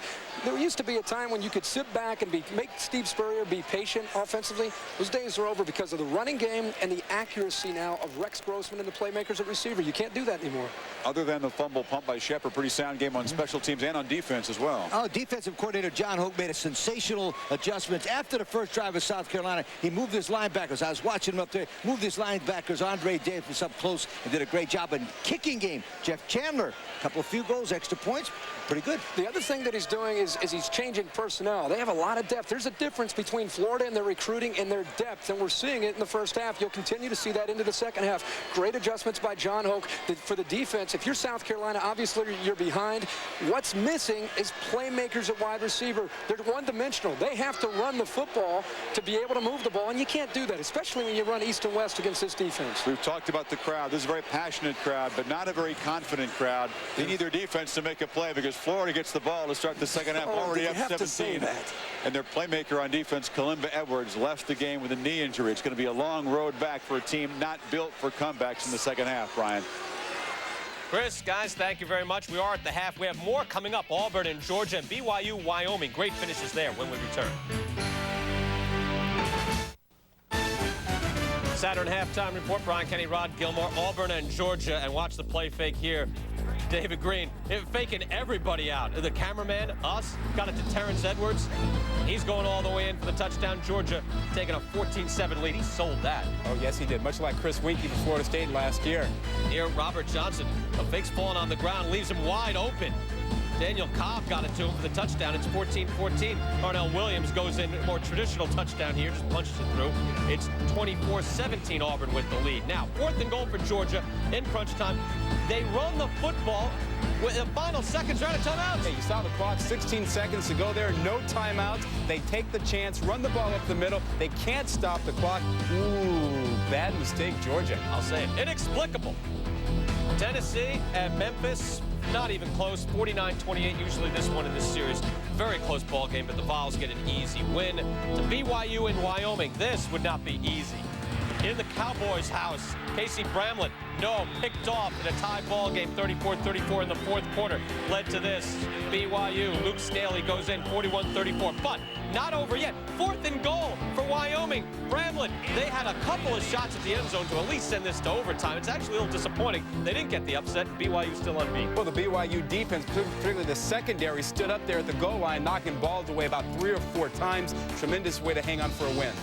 Michigan bouncing back after the disappointing, heartbreaking last second loss to Michigan State last week. They beat Minnesota 31-10. Minnesota no longer bowl eligible for the 3rd straight year. Rex Grossman lighting it up. This to Jabbar Gaffney. Nicely done. It's 27-10 at the half. We're back to wrap things up at the half after this.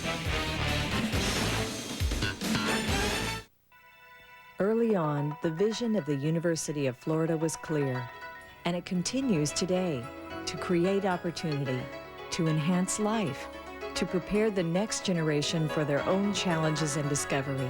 From newborn to the elderly, the faculty and students at the University of Florida are working together to make our lives better. At the University of Florida, our performance counts for you. Saturn halftime report. Get you up to date on a few last-minute scores here. It's now 41-16. Stanford putting it to Arizona. That game in the 3rd quarter. And Colorado, again, could force a winner-take-all Big 12 divisional title game against Nebraska. That'll be in Boulder, and they lead Iowa State right now, 30-14. That game, a lot of time left. 4th quarter is underway. Sports Center coming your way right after this game. John Anderson and Linda Cohn. We'll have much more on Spurrier and Holtz in this game, and great ending with Miami. Full highlights there. That's right after this football game. Rashae Caldwell with one of the better plays of this one. Second half is coming up. Enjoy, everybody.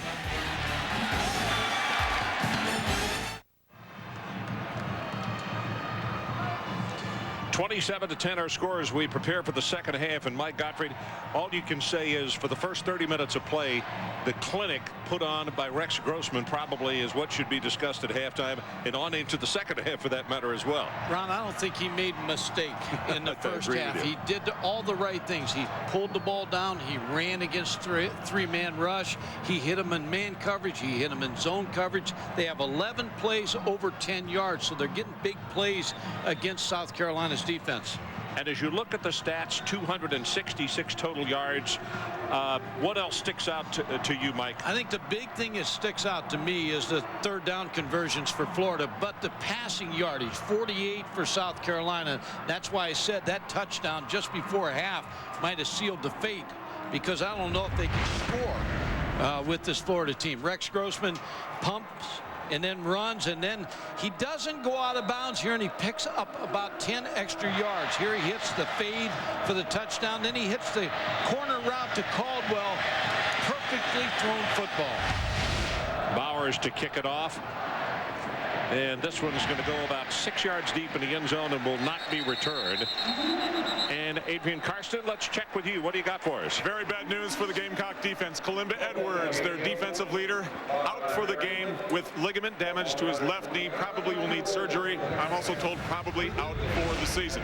So then I put it to Coach Holtz. What do you need here early in the second half? He says we need to play flawless football. I just don't know if we have it in our team. Right now we don't have any confidence. We just need some big plays. Even though Florida's so hot offensively, we just need some big plays, even if we don't score, to get back in this, build confidence from there. Ernest Graham comes back into the ball game at tailback, and Florida gives it to him right from the get-go. 5 yards, going to have 6 yards, and as you like to say, that on first down you'll take every time. Perfect. And going back to Adrian, Kalimba Edwards' injury, when we saw South Carolina coming out of the locker room, it looks like they were deflated.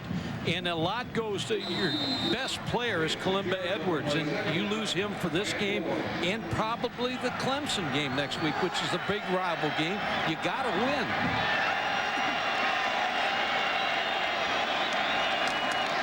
Graham again, right up the middle this time, storming for a first down, plus 5 yards. Goodman will make the tackle. So we're Florida opened the game throwing the football tonight. Here in the second half with a 17-point margin, they come out running the football. And they know they can pound this defense right now because they've got a 17-point lead. South Carolina has played a lot of zone coverage tonight, and so the passing game's been there. Now they're going to hammer them with the run game.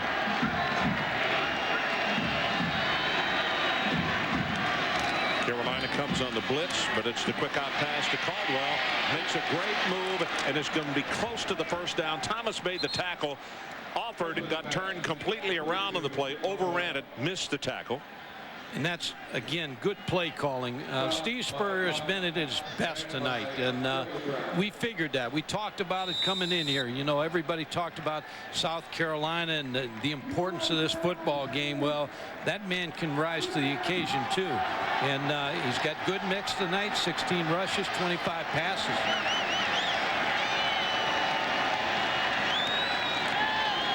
Graham being hit by Rod Thomas, but that's enough for the Florida first down, and they're going to spot it at the 48-yard line. Ron, talking about Rex Grossman, I said I'd give him a grade of 100 in the first half. Heisman Trophy is out there right now to grab, and this effort by him tonight is going to skyrocket him, I believe. Defensive leaders for the Gamecocks in the first half. Neesmith with 5 tackles, and Rashad Faison had 4. Grossman play action. Got him open, and that is Jacobs. Jacobs at the 20, inside the 20 to the 15-yard line, and hang on. Everything they dial is a perfect long-distance call tonight. 37 yards on that pass play. Yeah, everything's going right tonight. They run the ball. They hit the short passes in front of the linebackers. Now they hit the ball behind the linebackers. You see the linebacker sitting there. Good throw. Rod Thomas, number 34, sitting in pretty good shape. Lemon, number 36, in pretty good shape, but a well-thrown ball by Grossman.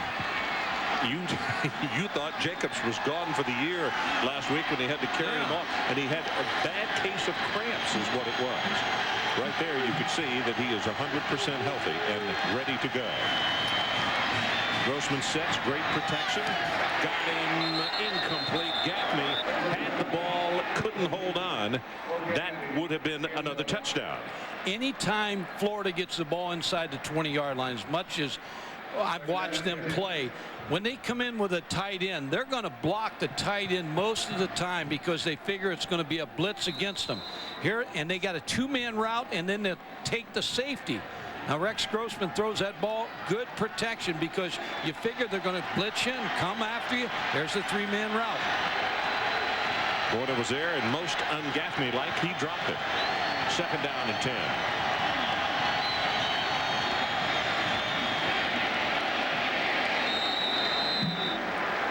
Quinn will make the tackle on Gillespie as they try to cross him up with the draw. Now it's going to be a 3rd down and long. The line to make is the 5-yard line of South Carolina, where they've thrown the ball inside the 20 corner route. So you figure maybe they're going to try Charlie Strong again on the outside routes. Maybe the inside receiver running the corner route. Here come the Gators. 3rd down. Line to make the 5. They already lead it by 17. Crowd rising down below us, trying to help out that defense. Delay.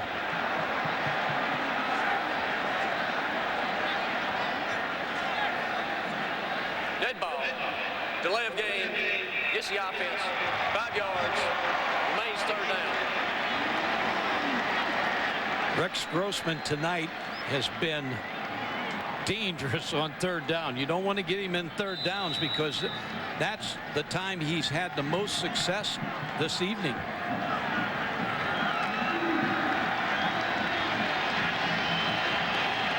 Gillespie again, the lone setback, and Grossman will go under center.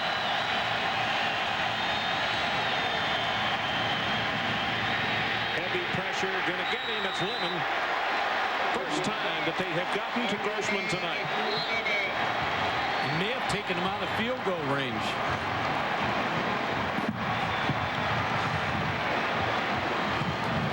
Nope, they're going to try the field goal with Steve Spurrier. Will grab his quarterback. Good blitz by Jermaine Lemon. Career long by Chandler is 54 yards, and they're going to put this one down at the 36-yard line. High pass, plenty of distance on the kick and plenty of accuracy, and he is good. 46 yards by Jeff Chandler.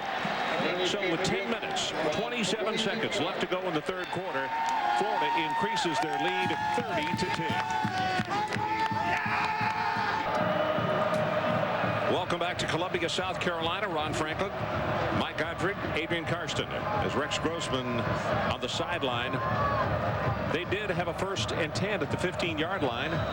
South Carolina's defense stiffened, and they come away with a field goal. Chandler's been perfect tonight. You look at the numbers on Grossman: 17 of 27, 219, and 2 touchdowns. Petrovich will kick it off. Very high kick, angles it toward the sideline, and caught by Brewer at the 18, and he's tripped up. Good play again on special teams, keeping the ball away from Watson. Well, tomorrow night it's ESPN Sunday Night NFL at 8:30 Eastern. Jerry Rice and the Oakland Raiders look to remain undefeated in the AFC West as they visit the Seattle Seahawks. Coverage begins 7:30 Eastern with NFL Primetime.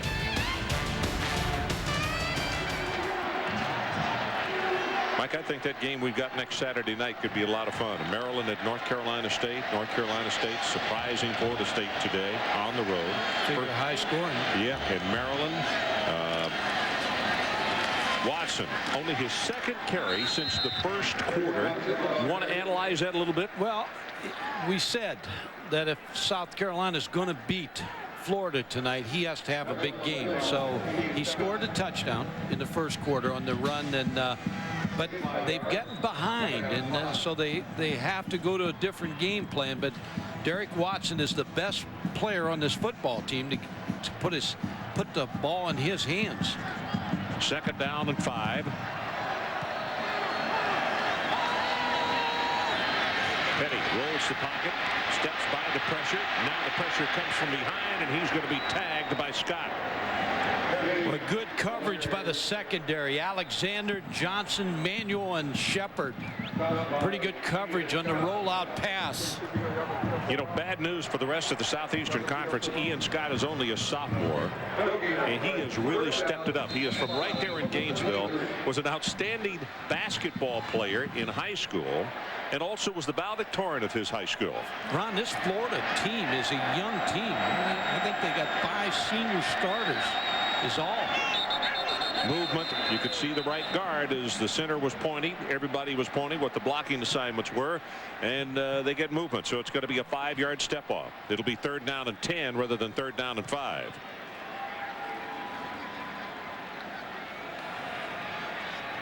Dead ball.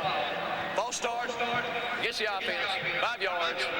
Remains 3rd down. Brian Kenny will check with you. Ron, go to Washington State and Arizona State. Here, Jason Gesser out injured, the quarterback, so it's a little fullback option. Dave Minnick in the air, yes. Colin Henderson brings it down. It's 28-16, and Maryland up comfortably on Clemson in the ACC, 27-6. So the Terps roll, trying to make it 9-1, headed into that game next week up in Raleigh. And we'll be right there for that one. Petty. To just lofted and almost intercepted. Scott was the intended receiver. Crowd wants a flag, but Ron, Lito Shepard was step for step, and then Todd Johnson came over the top and just put a lick on Brian Scott. That's what you want out of free safety. They did maybe get away with a little bit of hold, pulling that jersey down. It was Manuel also who was coming on the blitz. Kick is almost blocked, but it is a beauty.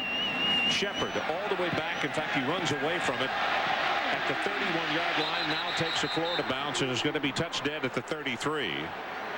49 yards on the kick, and that was with a lot of pressure on Tyler Dean. So let's take a timeout. 8:27 remaining, 3rd quarter, and our score remains 30-10, the Florida Gators.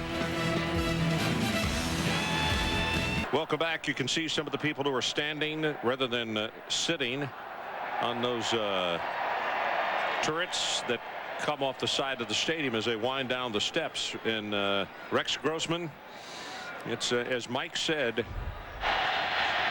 third down, he's been dangerous. Hits Ernest Graham out of the backfield, hits the fade on a third down for the touchdown, picks up good yardage. He saw the three-man rush, 8 dropped, runs, hits the corner to Caldwell, all on third down. Well, that catch by Caldwell, it has a man in his face and maintains his feet inbounds. And Grossman, the first 2 carries that he had tonight, Mike, picked up 44 yards. Big yards. First freshman to be named the MVP of the SEC championship game.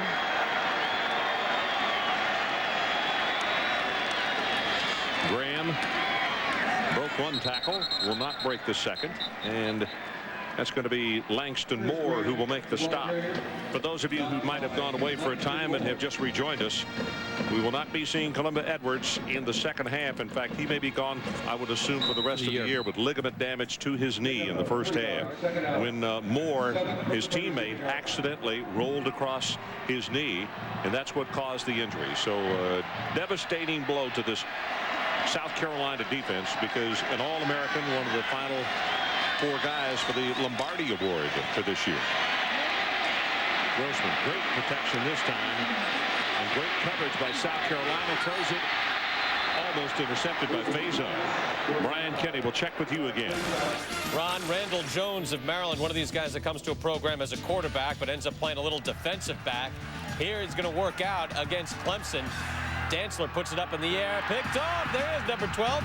Randall Jones brings this back, which set up a Mark Riley touchdown plunge. And now it's 34-6. Terps up on top, and Colorado big now over the Cyclones, 33-14. Ron? Our situation, 30-10. It is a third down, and Florida needs to take it out to the 43-yard line. Grossman steps up, drills it, has it complete for the first down to Gaffney out at the 47-yard line. Good for 11 yards. I'm watching Brian Kenny, that score, Clemson score. Both these teams may limp in here next week for the South Carolina Clemson game. Big rivalry, and of course Florida gets Florida State next week. A little luster off that one was what happened to the Seminoles today. Robertson, Graham in the I formation. Rashae Caldwell in motion to the top of your screen, and he gives it to Graham. Tries to slide to the outside. That's nice defensive work by the Gamecocks. Formidable scrimmage with a second down and long, which they have not had to do too many times tonight. Ron, what a good performance by Ernest Graham tonight. Adrian Karsten talked about his injury to his ankle, and he stayed in this football game, played hurt. They need his presence in the running game. He's the one guy they got that can punch out a first down or punch out the running game for the Gators. Average of almost 5 yards per try tonight. And Rex Grossman, why wouldn't he do everything? He's using the snap count now to pick up a penalty if it is indeed on South Carolina. Dead ball. Offside. Gets the defense. 5 yards. Remains second down. Brian Kenny. Ron, we just showed you Maryland taking a comfortable lead against Clemson. But here, the kickoff, while we were doing that SportsCenter in-game cut-in, Derek Hamilton fielded the ensuing kickoff. And yes, not so fast, my friend. Hamilton bringing it all the way back. Last man to beat 100 yards. It's 34-13 now. That gives Brian more airtime. I'm sure he needs that. Graham on the carry, tackled by Faison. Not going to have the first down. It's going to be third down and short. Clock about to go under 6 minutes left in this third quarter. Some of the youngsters in black, as this game was designated the blackout Florida. But so far, the blackout has gone in the opposite direction. Gators fell behind on a mistake early, 7-0, as Graham breaks it into the secondary, and that's exactly what Mike Gottfried is talking about. Graham doesn't look to try to run around you or finesse you. He puts a head down and runs over you. Yeah, he really is a physical runner. DeAndre Island, number 28, just took the blow by Ernest Graham.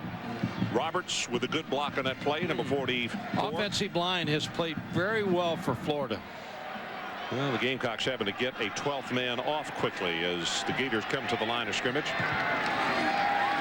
Graham again to the left side, tries to bounce it out, fumbles the ball, but he gets right back on it.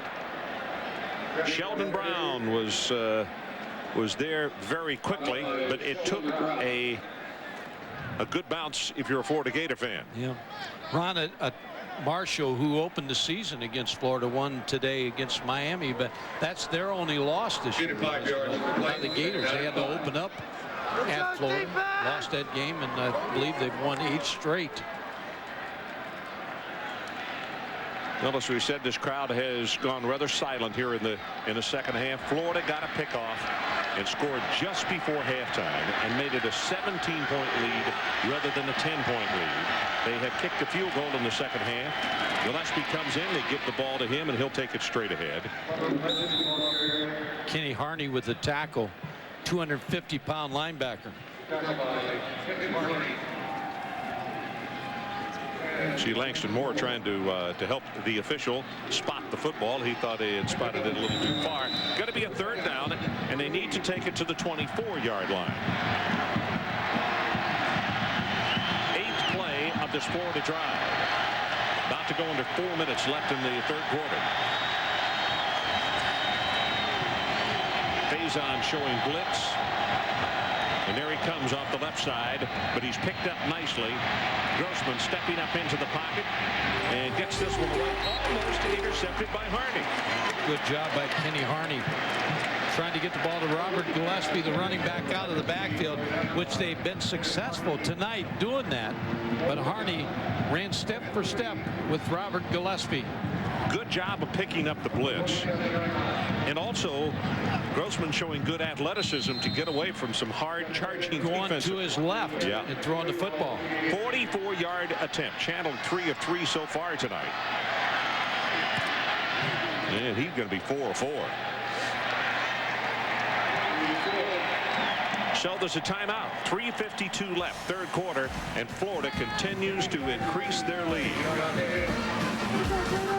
Part of downtown Columbia, South Carolina. Beautiful, beautiful city. Palmetto State. Tonight, they are not enjoying the aesthetics of their home field because of what the guys from Gainesville have done. And although Florida started off the game slowly with a fumbled punt return by Lito Shepherd, and the Gamecocks jumped right on it. Scored on the first play following that turnover. But Rex Grossman and company have really taken over. To the credit of South Carolina's defense in the second half, they've held them to 2 field goals. But this thing right now with a 23-point lead, hard to get into a scoring battle with a team like Florida. Petrovich high and short. Brewer loses it, and then it's recovered by Watson. Kickoff coverage and the deciding factor to pooch the kickoff has been big for Florida.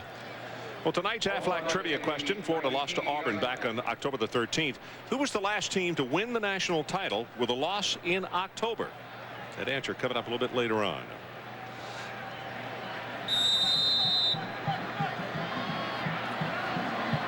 South Carolina needs a big play. Petty under pressure, going to be sacked. That's Lefevre, the junior from Fort Lauderdale, and that's the 2nd time that they've gotten to Petty tonight. Florida's defense now is not even concerned about the running game, so they're going to go put their ears back and go after Phil Petty. Pass protection, now you just roar up the field. This ought to be Alex Brown time here. Speaking of Alex, he had a big play in that Auburn game, and their loss caused a fumble that gave his team a chance to come back and win, but they couldn't. And he tipped a pass that was intercepted and led to a touchdown just before halftime. Petty's pass intercepted.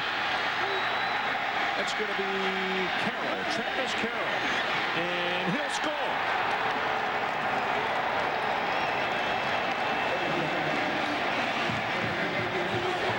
LeFevre again, Ron, putting the pressure on Phil Petty.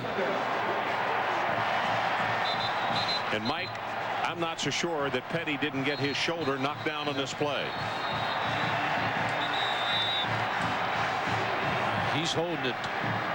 The right shoulder. Yeah, the right shoulder. He took a hit from LeFevre.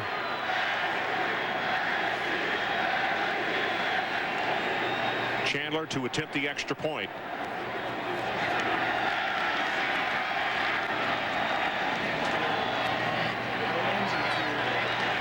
Watson injured on the same play. He is over on the sideline, but he is down as well.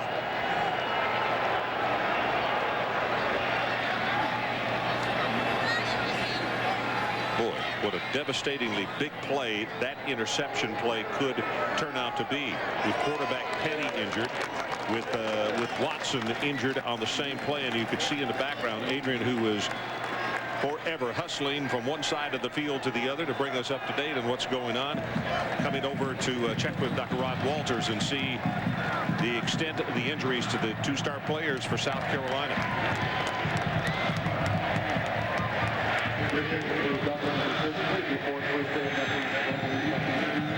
Lou Holtz paces, and Lou obviously has a lot on his mind right now with this thing now out of hand.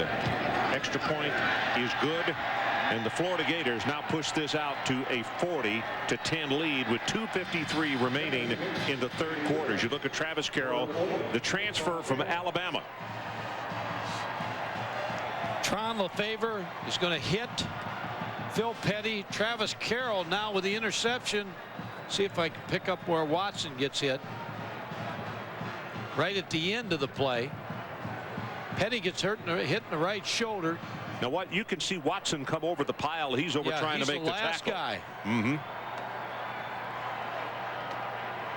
And as Travis dives for the end zone, you see number 22 coming in right there, and he gets tangled up with him and falls awkwardly on his shoulder. There's Phil Petty taking the hit and driving him to the ground. And Petty is being taken into the locker room.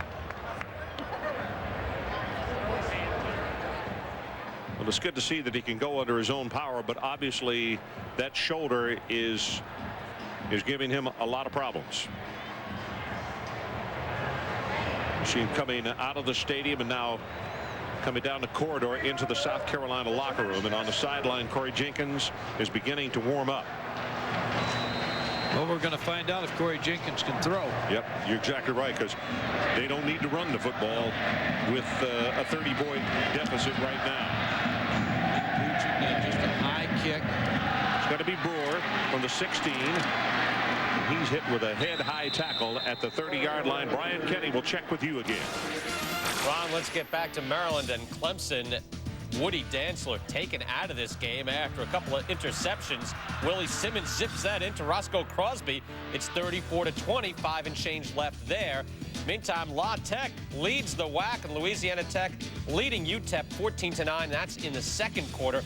LSU 27-7 over Middle Tennessee. Rowan Davey 18 for 20 in the air. South Carolina back to the line of scrimmage. Fake it to Brewer, and here they come with the reverse. This is Matthew Thomas, and diagnosed well by Florida. He's going to wind up with a gain of probably 5 yards in the play, but it looked as though it might have been much bigger quickly. Adrian Karsten, what do you have as far as the injuries to South Carolina? Phil Petty is in their locker room with a probable shoulder separation.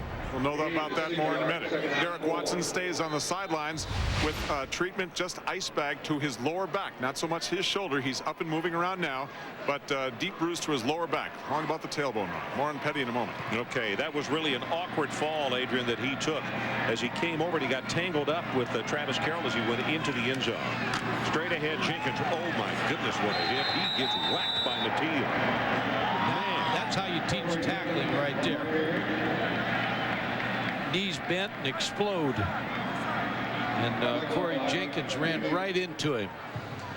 Mike Natil, number 59, just sits, bends his knees, and straightens up Corey Jenkins. I'll tell you what, he hit him so hard, though. I followed Natil all the way off the field.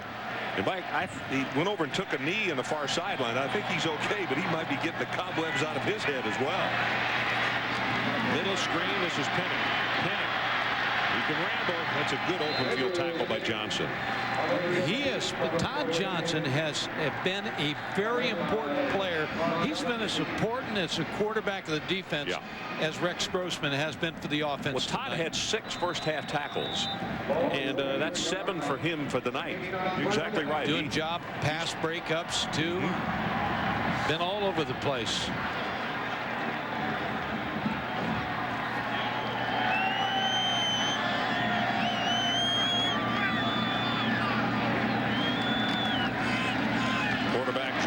Jenkins hit and going to be taken down by who else? Todd Johnson. Gain of 10 yards in the play, and they'll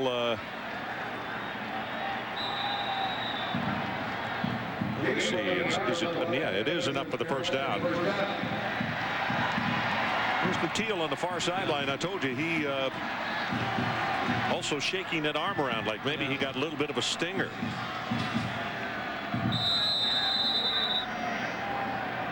But Lou Holtz and Skip Holtz, they're forgetting about the score right now. They're just trying to get Corey Jenkins some work.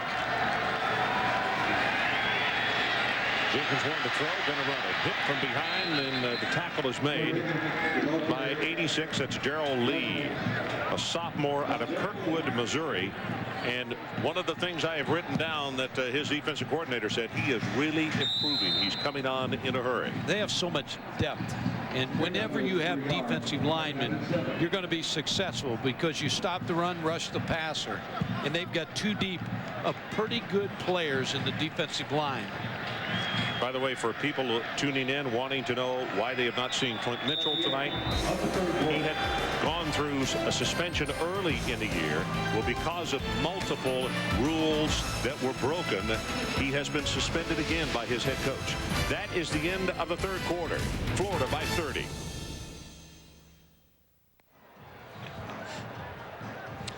Welcome back to Columbia, South Carolina. 40-10, the Florida Gators, third-ranked nationally. Came in here as a couple of touchdown favorite, but boy, they have after falling behind 7-0.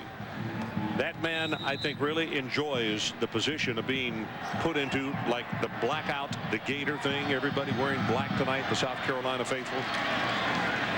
This is Jenkins, and he's going to be hit. That's Lefevre. He really got whacked hard, and it's going to be third down at about 8 yards again. And the ESPN Game Track, Florida, 37 unanswered points in this ball game. Rex Grossman, 230 yards passing, 2 touchdowns, 36 rushing yards. And the injuries tonight, Watson, Petty, and Edwards. That was the injury to Petty right there. And he is in the locker room. They're looking at his right shoulder. Edwards, ligament damage to the knee. He's gone for the year. Extremely tough night for the Gamecocks. Backside pressure. Does he feel it? Nope. They're going to hit him. He was able to hold on to the ball, but Manuel, Mike, has been extremely effective as they brought him on the blitz tonight. Yeah, Marquand Manuel just shows you good speed coming off the corner, and Corey Jenkins never felt him, didn't see him, and took the sack. Tyler Dean. Florida looking for a fake here around this type of the area in the field, so they're playing up on this. Get it? Very high, not very far. Florida runs away from it, and it bounces out of bounds inside the 20-yard line. Well, the answer to tonight's Aflac trivia question, who was the last team to win a national title with a loss in October? The answer, Miami, 1989. They lost October the 28th at Florida State. Craig Harrison, remember, missed that game with an injury. His replacement was a freshman by the name of Gino Torretta, making his first career start.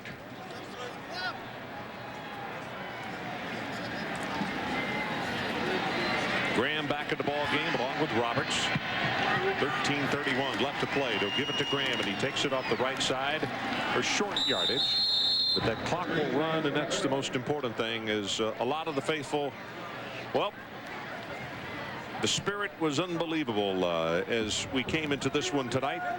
But a lot of times when you run into a team that not only has spirit, but it has a lot of talent and knows how to generate the way this Florida team knows how to generate offensively and defensively. And sometimes that emotion, well, not sometimes, all the time, it will only go so far, Mike. Yeah, this is a veteran team to South Carolina. 7 starters on defense, seniors, 48 juniors and seniors in the 2 deep. So it's a veteran team that I saw some pro scouts here yesterday. They were here to see a lot of the seniors of South Carolina. So they feel like they got at least 5 guys on defense that'll be drafted. Jacobs on the reception, going to be 3rd down, and they need to take it out to the 26-yard line to pick up the first down. And right now, probably both head coaches just keeping their fingers crossed that they don't get anyone else hurt, because this game obviously is over. It is not reachable by South Carolina as Gillespie comes in at tailback. Grossman zings this one, and incomplete. Here comes the flag, and that's going to be Jacobs, the intended receiver. Goodman was wrapped around it. Andre Goodman didn't practice this week with an injured ankle. He has fought through that tonight. He's going to get called on the back of Taylor Jacobs. Number 6 going to run a curl route, come back.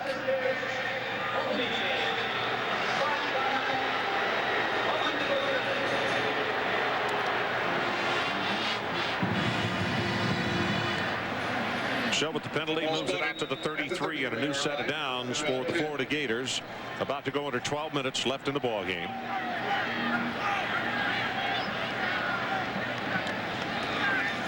Grossman with the draw play. Gillespie running tough. He'll take it out over the 40-yard line, and that's going to be a gain of almost 8 yards on first down, as Harney will be there to make the stop. I would expect Graham to be done the rest of the evening. You know, I don't know what the extent of his injury was. Adrian talked about his foot and so forth, but I wouldn't think we'd see a whole lot of him here in the last quarter. 91 yards, 19 rushes, and his presence makes a world of difference in this football team. It really does, and we're obviously not knocking the other running backs, but he is just that ingredient that they need. He is the physical, tough runner. Going long. Gaffney, touchdown.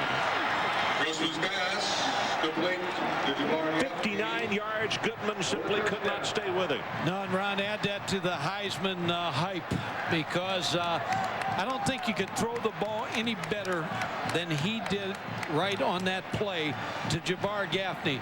He throws a rope right here, a deep pass, and he puts it right on the money. Andre Goodman in pretty good position, but that ball just over the right shoulder of Gaffney, perfectly thrown. Jeff Chandler with still another extra point attempt. Got it.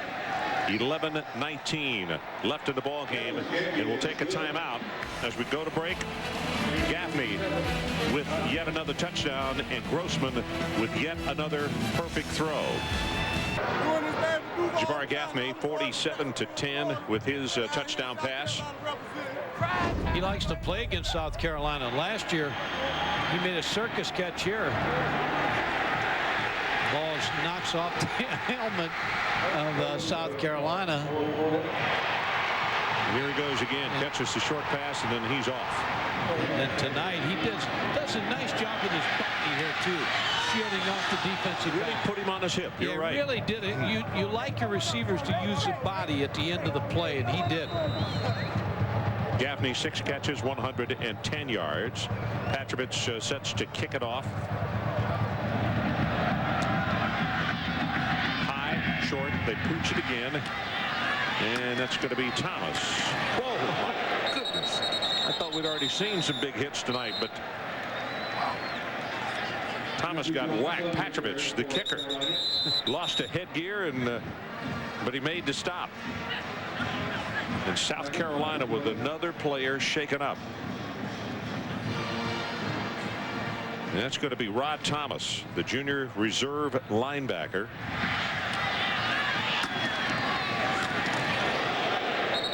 Well, we talked about that hit. The reason Thomas is down, look at the block he threw, and he knocked himself out, it would appear. Now he's up. Now that's good. But boy, you could hear the leather on that one, and he is favoring his left shoulder. That was quite a collision. Trainer's going to be busy here tonight. Boy, I'll tell you, it's Petrovich right there who kicked it off and came down and made the tackle. South Carolina, I mean, some devastating injuries in this one that just, not being doctors, they just didn't look like they could get those people back for next week. We know Edwards would not. He's gone for the year. Jenkins throws a pass off one hand and into the hand of Ryan Brewer. They're going to say incomplete. Ron, we talk about Florida, 5 starters on defense seniors, 2 starters on offense seniors. So for the rest of the SEC, they're all back. The majority of these guys you'll see again next year.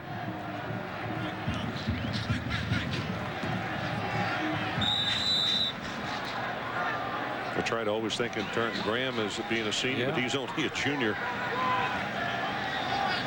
About to go into 11 minutes left in the ball game. Jenkins gonna run it, gets a paving block there, and guess who's there? Todd Johnson. Ball is loose, but it's been recovered by Corey Jenkins.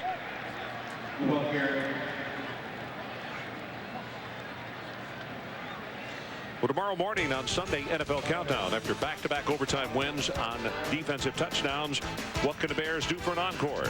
Is this the last chance for Ryan Leaf and the Giants' Michael Strahan on the way to a new single-season sack record? Chris Berman and company with Sunday NFL Countdown, 11 a.m. Eastern on ESPN. If you're going to beat the Bears, you better beat them and not go to the end, because they know how to play in the last 10 seconds. Pinkins comes in at quarterback, a redshirt freshman out of the state of Georgia, 6'3", 230 pounds. Lefevre makes the tackle on that play. Ron, we said it just before half. South Carolina making a decision to go down the field with the football. In the play of the game, I think we said it. I didn't think South Carolina could come back from this play. Alex Brown with a great play, forced the errant throw, and Florida comes back. Manuel with the interception. I think that put the nail in the coffin. Well, Manuel has really had a good ball game tonight. Off the blitz, the interception. This is Pinkins throwing long for the end zone, and that ball is going to be incomplete. Looking for Thomas. Brian Kenny will check with you again. Ron, just to get you up to date on a few games we've been showing you on SportsCenter in-game. Clemson not going out soft, but Maryland still with a comfortable lead now, 37-20 with less than 2 minutes to go. LSU big over Middle Tennessee in a non-conference game. And again, the WAC leaders, Louisiana Tech, with a short lead there, 14-9 in the second quarter over UTEP. And look at that, 51 for Stanford on Arizona. Yeah, Ron, Middle Tennessee, Brian's talking about them. They're going to lose tonight, but they'll be in the bowl game in the Sun Belt Bowl in New Orleans. Brock Berlin warming up on the far sideline, the #2 quarterback for the Florida Gators, as Pinkins takes the ball in the run right up the middle. Todd Johnson with still another tackle. He's got to be close to double figures now. And Steve Spurrier maybe want to get Berlin in here where he could do some things with some time on the clock. 11 tackles we have on Todd Johnson now. Berlin about to come into ball game on the next offensive series for the Gators. Sophomore out of Shreveport, Louisiana. The difficult thing is when Berlin comes in he's not going to just be running the football because Spurrier wants to use him under game conditions throwing the football. You never know when you're going to lose your first team quarterback. There's Pinnock. The big fella fights his way to the 45-yard line. That's enough for a South Carolina first down. And for the faithful who have stayed here at the stadium, they come up with a good cheer on that effort right now because they know that the Gamecocks are playing this ball game now very shorthanded on both sides of the football because of injuries tonight. Now, if you skip Holtz, you show Clemson a couple different quarterbacks now for the tape when they're going to watch it tomorrow morning. Jenkins back in the ball game, and he will get the carry. Takes it to the 40-yard line. Gain of about 5. Flag is down. Ian Scott was the man who made the stop for the Florida Gators.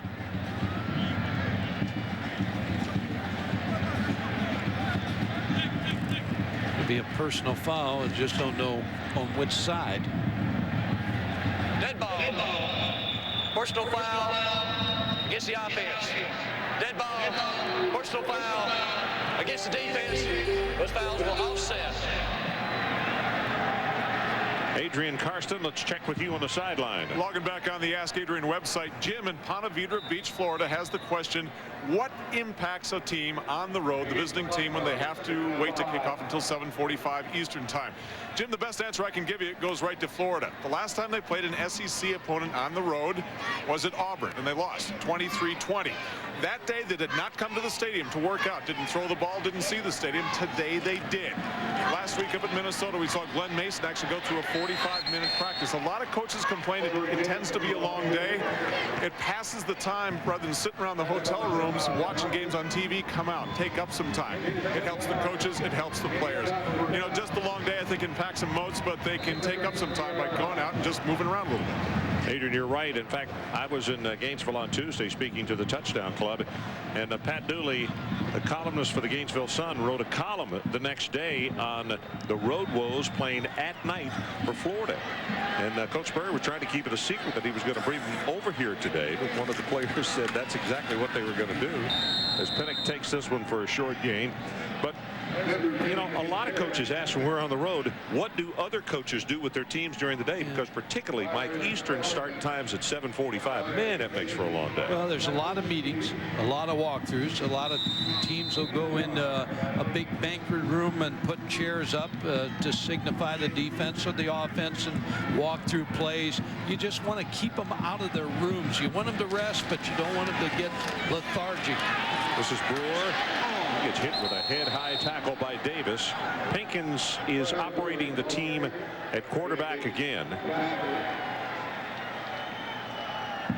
Yeah, Andre Davis has had a stellar performance tonight again. The middle linebacker position. And then when they bring Travis Carroll in as the backup, he intercepts the ball for a touchdown. You can see why they look at Davis, though, really as being the heart and soul of that defensive team. Without a doubt. Third down, they need to take it to the 23-yard line. Pinkins takes up 20, 15 at the 10. And it'll be first and goal, South Carolina. Leo Shepard on the tackle, gain of 20. Well, the one thing Steve Spurrier is not going to be happy about is this. He doesn't get his backup quarterback in as long as South Carolina keeps the football. Pinkins with a good job scrambling. Shows good speed. That's the longest run of the night by South Carolina with that gain of 20. He's looking at the clock. He wants the backup quarterback in Berlin.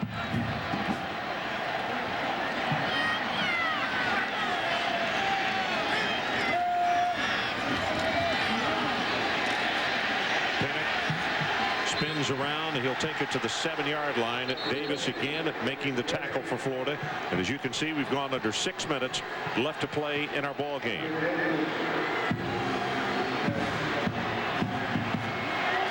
Now Jenkins will go back into the lineup, and Pinkins will come to the sideline. So Corey Jenkins will operate the team at quarterback. 13th play of the drive.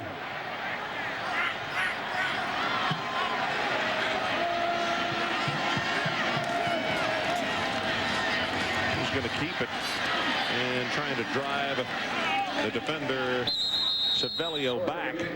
But the forward progress will be just inside the 5-yard line. Same play for Corey Jenkins. Pinkins running quarterbacks. South Carolina burning a lot of clock here. A lot of good drive. This is the longest drive of the night by South Carolina. 68 yards. 3rd down and goal. And it goes straight ahead as he hands the ball off, and as you can see, far short of the goal line. Pinnock is tackled by Ian Scott. So the Florida Gators, actually, they did not get a break today with Florida State being knocked off because of strength of schedule. And there is a timeout, so we're going to take it with them. 4 minutes, 32 seconds left in our ball game. It has been all Florida in this second half. Welcome back to Columbia, 47-10. And if Pinkins is going to be the quarterback. Yeah, if I had a guess, I'd say they're going to try to get the ball to Ryan Brewer. Steadiest player on the field for him. Quarterback draw out of this formation. Empty set. Florida looking at that with Pinkins at quarterback. 4th down and goal.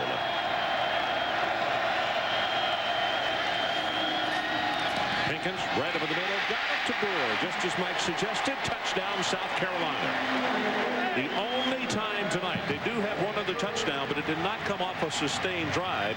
It was following the fumbled punt by Lito Shepherd, which only went 7 yards. This is the longest sustained drive and touchdown for the Gamecocks tonight, and it comes with 4 minutes, 28 seconds left in the ball game. Yeah, just a little slant curl route by Ryan Brewer, the steadiest player on the field. Extra point by Weaver is up and good. 15 plays, 73 yards, 6 minutes and 51 seconds. And we'll take a break. 47-17, our new score. Back in a moment. 47-17. And in the SEC East, this is the way things look. The top part of this not updated as yet. Florida's going to go to 6-1 in the conference, 8-1 overall. South Carolina will fall to 5-3 and 7-3. And it's going to come down to Florida and Tennessee again. Tennessee still has, I believe, Vanderbilt and Kentucky. And then they'll face Florida down at Gainesville. It's about what everybody expected out of the East. Well, Brock Berlin's going to get to come into the ball game and operate under game conditions unless South Carolina recovers this onside kick that they are about to attempt.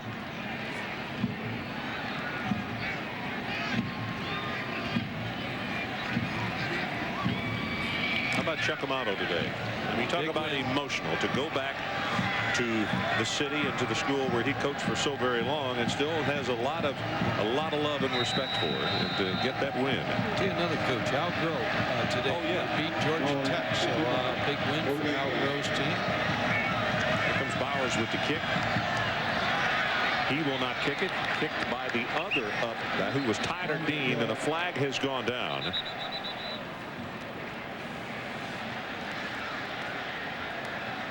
Got to be offsides on South Carolina. Legal procedure. Brian Kenny, we'll check with you again. Well, Ron, Mike just mentioned Chuck Amato. Maryland will have a date with Chuck next week. Ralph Friedgen here. A little celebration there at the end. The win over Clemson, 37-20, the final. They clinch a tie for the ACC title with a win over NC State next week. It'll give them the ACC title and a BCS bowl bid. That game will be the one you fellas will have on primetime right here on ESPN next week. That one ought to be fun. It could be a 50-49 affair the way their two offenses move up and down the field. Well, Grossman is back in the ballgame. Carthen right up the middle, big opener. Inside the 30, inside the 25. Boy, that's going to be a gain of 22 yards. Fresh legs off the bench. Neesmith has to save a touchdown. He looks like he's got fresh legs. And plus, the offensive line opened up a big hole for him.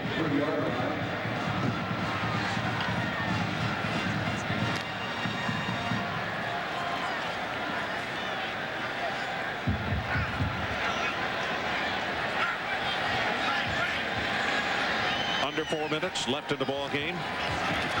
Grossman under pressure, drills this pass, has it complete just inside the 15 to Kelvin Knight, a sophomore out of Lithonia, Georgia.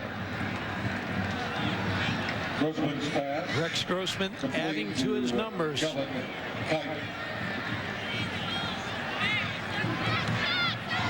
He has been spectacular.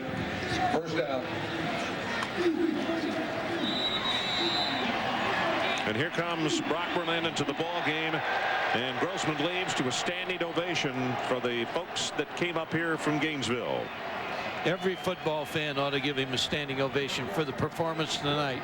Look at that, 21 of 33, 302 yards. And 3 touchdowns. And a lot of good decisions tonight. And they're going to keep this one on the ground with Carthen again. You want a guy to engineer your offense, knows and doesn't make mistakes at the line of scrimmage. Rex Grossman didn't make any tonight. And look at these numbers compared with Wuerffel of 1996. He's got to be shooting right up in the Heisman lead. You know, an interesting thing at Steve Spurrier, before we did the Auburn game, the compliment that he paid Grossman, he said, much like Wuerffel, sometimes he throws a lot better in the game than he does even in practice. Not a great practice player, but great game player. Berlin got him open. That'll be a touchdown, Florida. Wells, the number 3 tight end, gets into the end zone. And it's 53-17. A shallow cross again that Bill Walsh of the 49ers made famous, where you crossed the receivers. That's 1 pass for Brock Berlin, 1 touchdown, right? That's right. A good percentage. Chandler knocks home the extra point, and with 2 minutes and 28 seconds showing on the clock, it is 54-17. We'll go away for a moment, and we'll come back and start to close this one out. The Gators showing why they are as high nationally ranked as they are. The celebration began. In fact, it started some time ago. The big play is the one that we showed you just a while ago that Mike made the point. When Alex Brown hit the arm of Petty, causing the pass to be intercepted by Manuel, and that really opened up the floodgates, so to speak. Instead of a 10-point lead, 17-point lead at halftime. Church was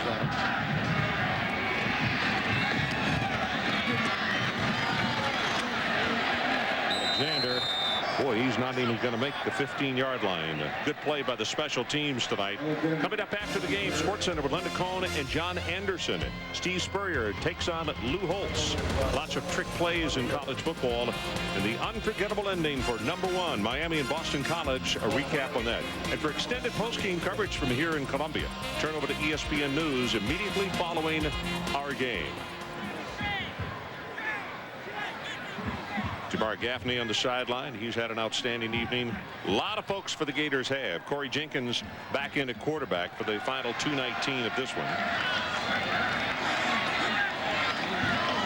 Alexander in motion. He gets the ball. Not much doing there. Now we see a lot of fresh jerseys and new faces on the field. Matt Farrier, who is a sophomore out of Petersburg, Virginia. Ron, I'd say my 2 top Heisman guys right now would be Eric Crouch and Rex Grossman. They have played the best. Deshaun Foster was up there, didn't play this week, was suspended. I think that'll hurt him. And for those that were looking to vote for William Green, he hurt himself. Steps up into the pocket, drills this one too tall, and then almost intercepted after it was tipped. Ratliff almost came up with the carom. Now Rex Grossman, Ron, 21 for 33, 302, and 3 touchdowns, but a couple big runs early in the game. Here was one of them, where South Carolina thought he was going to go out of bounds. Whoop! He goes to the right, puts the right blinker on, and stays in bounds. Corner route, well thrown to Caldwell. Jenkins again. And Jenkins will be stopped after a gain of about 6. Corey's going to have to learn one thing. He is packing 215 pounds as the fellows are A little upset with each other right now, but he's also going to have to learn how to slide. He can't always just lower a shoulder and take on those large linebackers and secondary guys that are coming up. Tyler Dean into the game to handle the punt here. Clock is at 59 and counting. Lito Shepherd back deep for Florida. It's a very good kick. For youngster who's been inconsistent tonight as the fair catch is made at the 35. He has had an outstanding evening of punting. And now for tonight's monster play of the game, Alex Brown. The play that Mike talked about just before halftime. Manuel makes the interception, and it sets up a touchdown to Brashake Caldwell, who made an unbelievable catch just before halftime. And that sealed the deal. And the question for South Carolina fans now is the injuries you sustained today in this game tonight. You know, getting ready for Clemson, the rival game that you, I believe Clemson's won the last two. Green into the ball game, and he got the carry, his first. 30 seconds and now 29. Now, an awfully good year for South Carolina, but I'll tell you, everything could not only have gone awry tonight with the loss, but the loss of the players, and you can't emphasize that enough. Two guys is key to this football team, actually three, as in Edwards, also in Petty, and losing Edwards, just, man. That's going to be the final play of the ball game. 4 seconds, down to 3, down to 2, and the Florida Gators showing why they are at least the number 3 ranked team in America.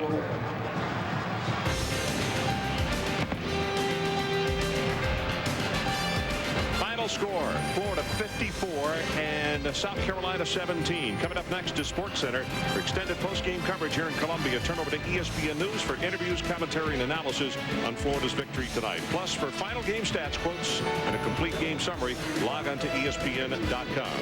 This has been a presentation of ESPN, the worldwide leader in sports. Now, here's SportsCenter.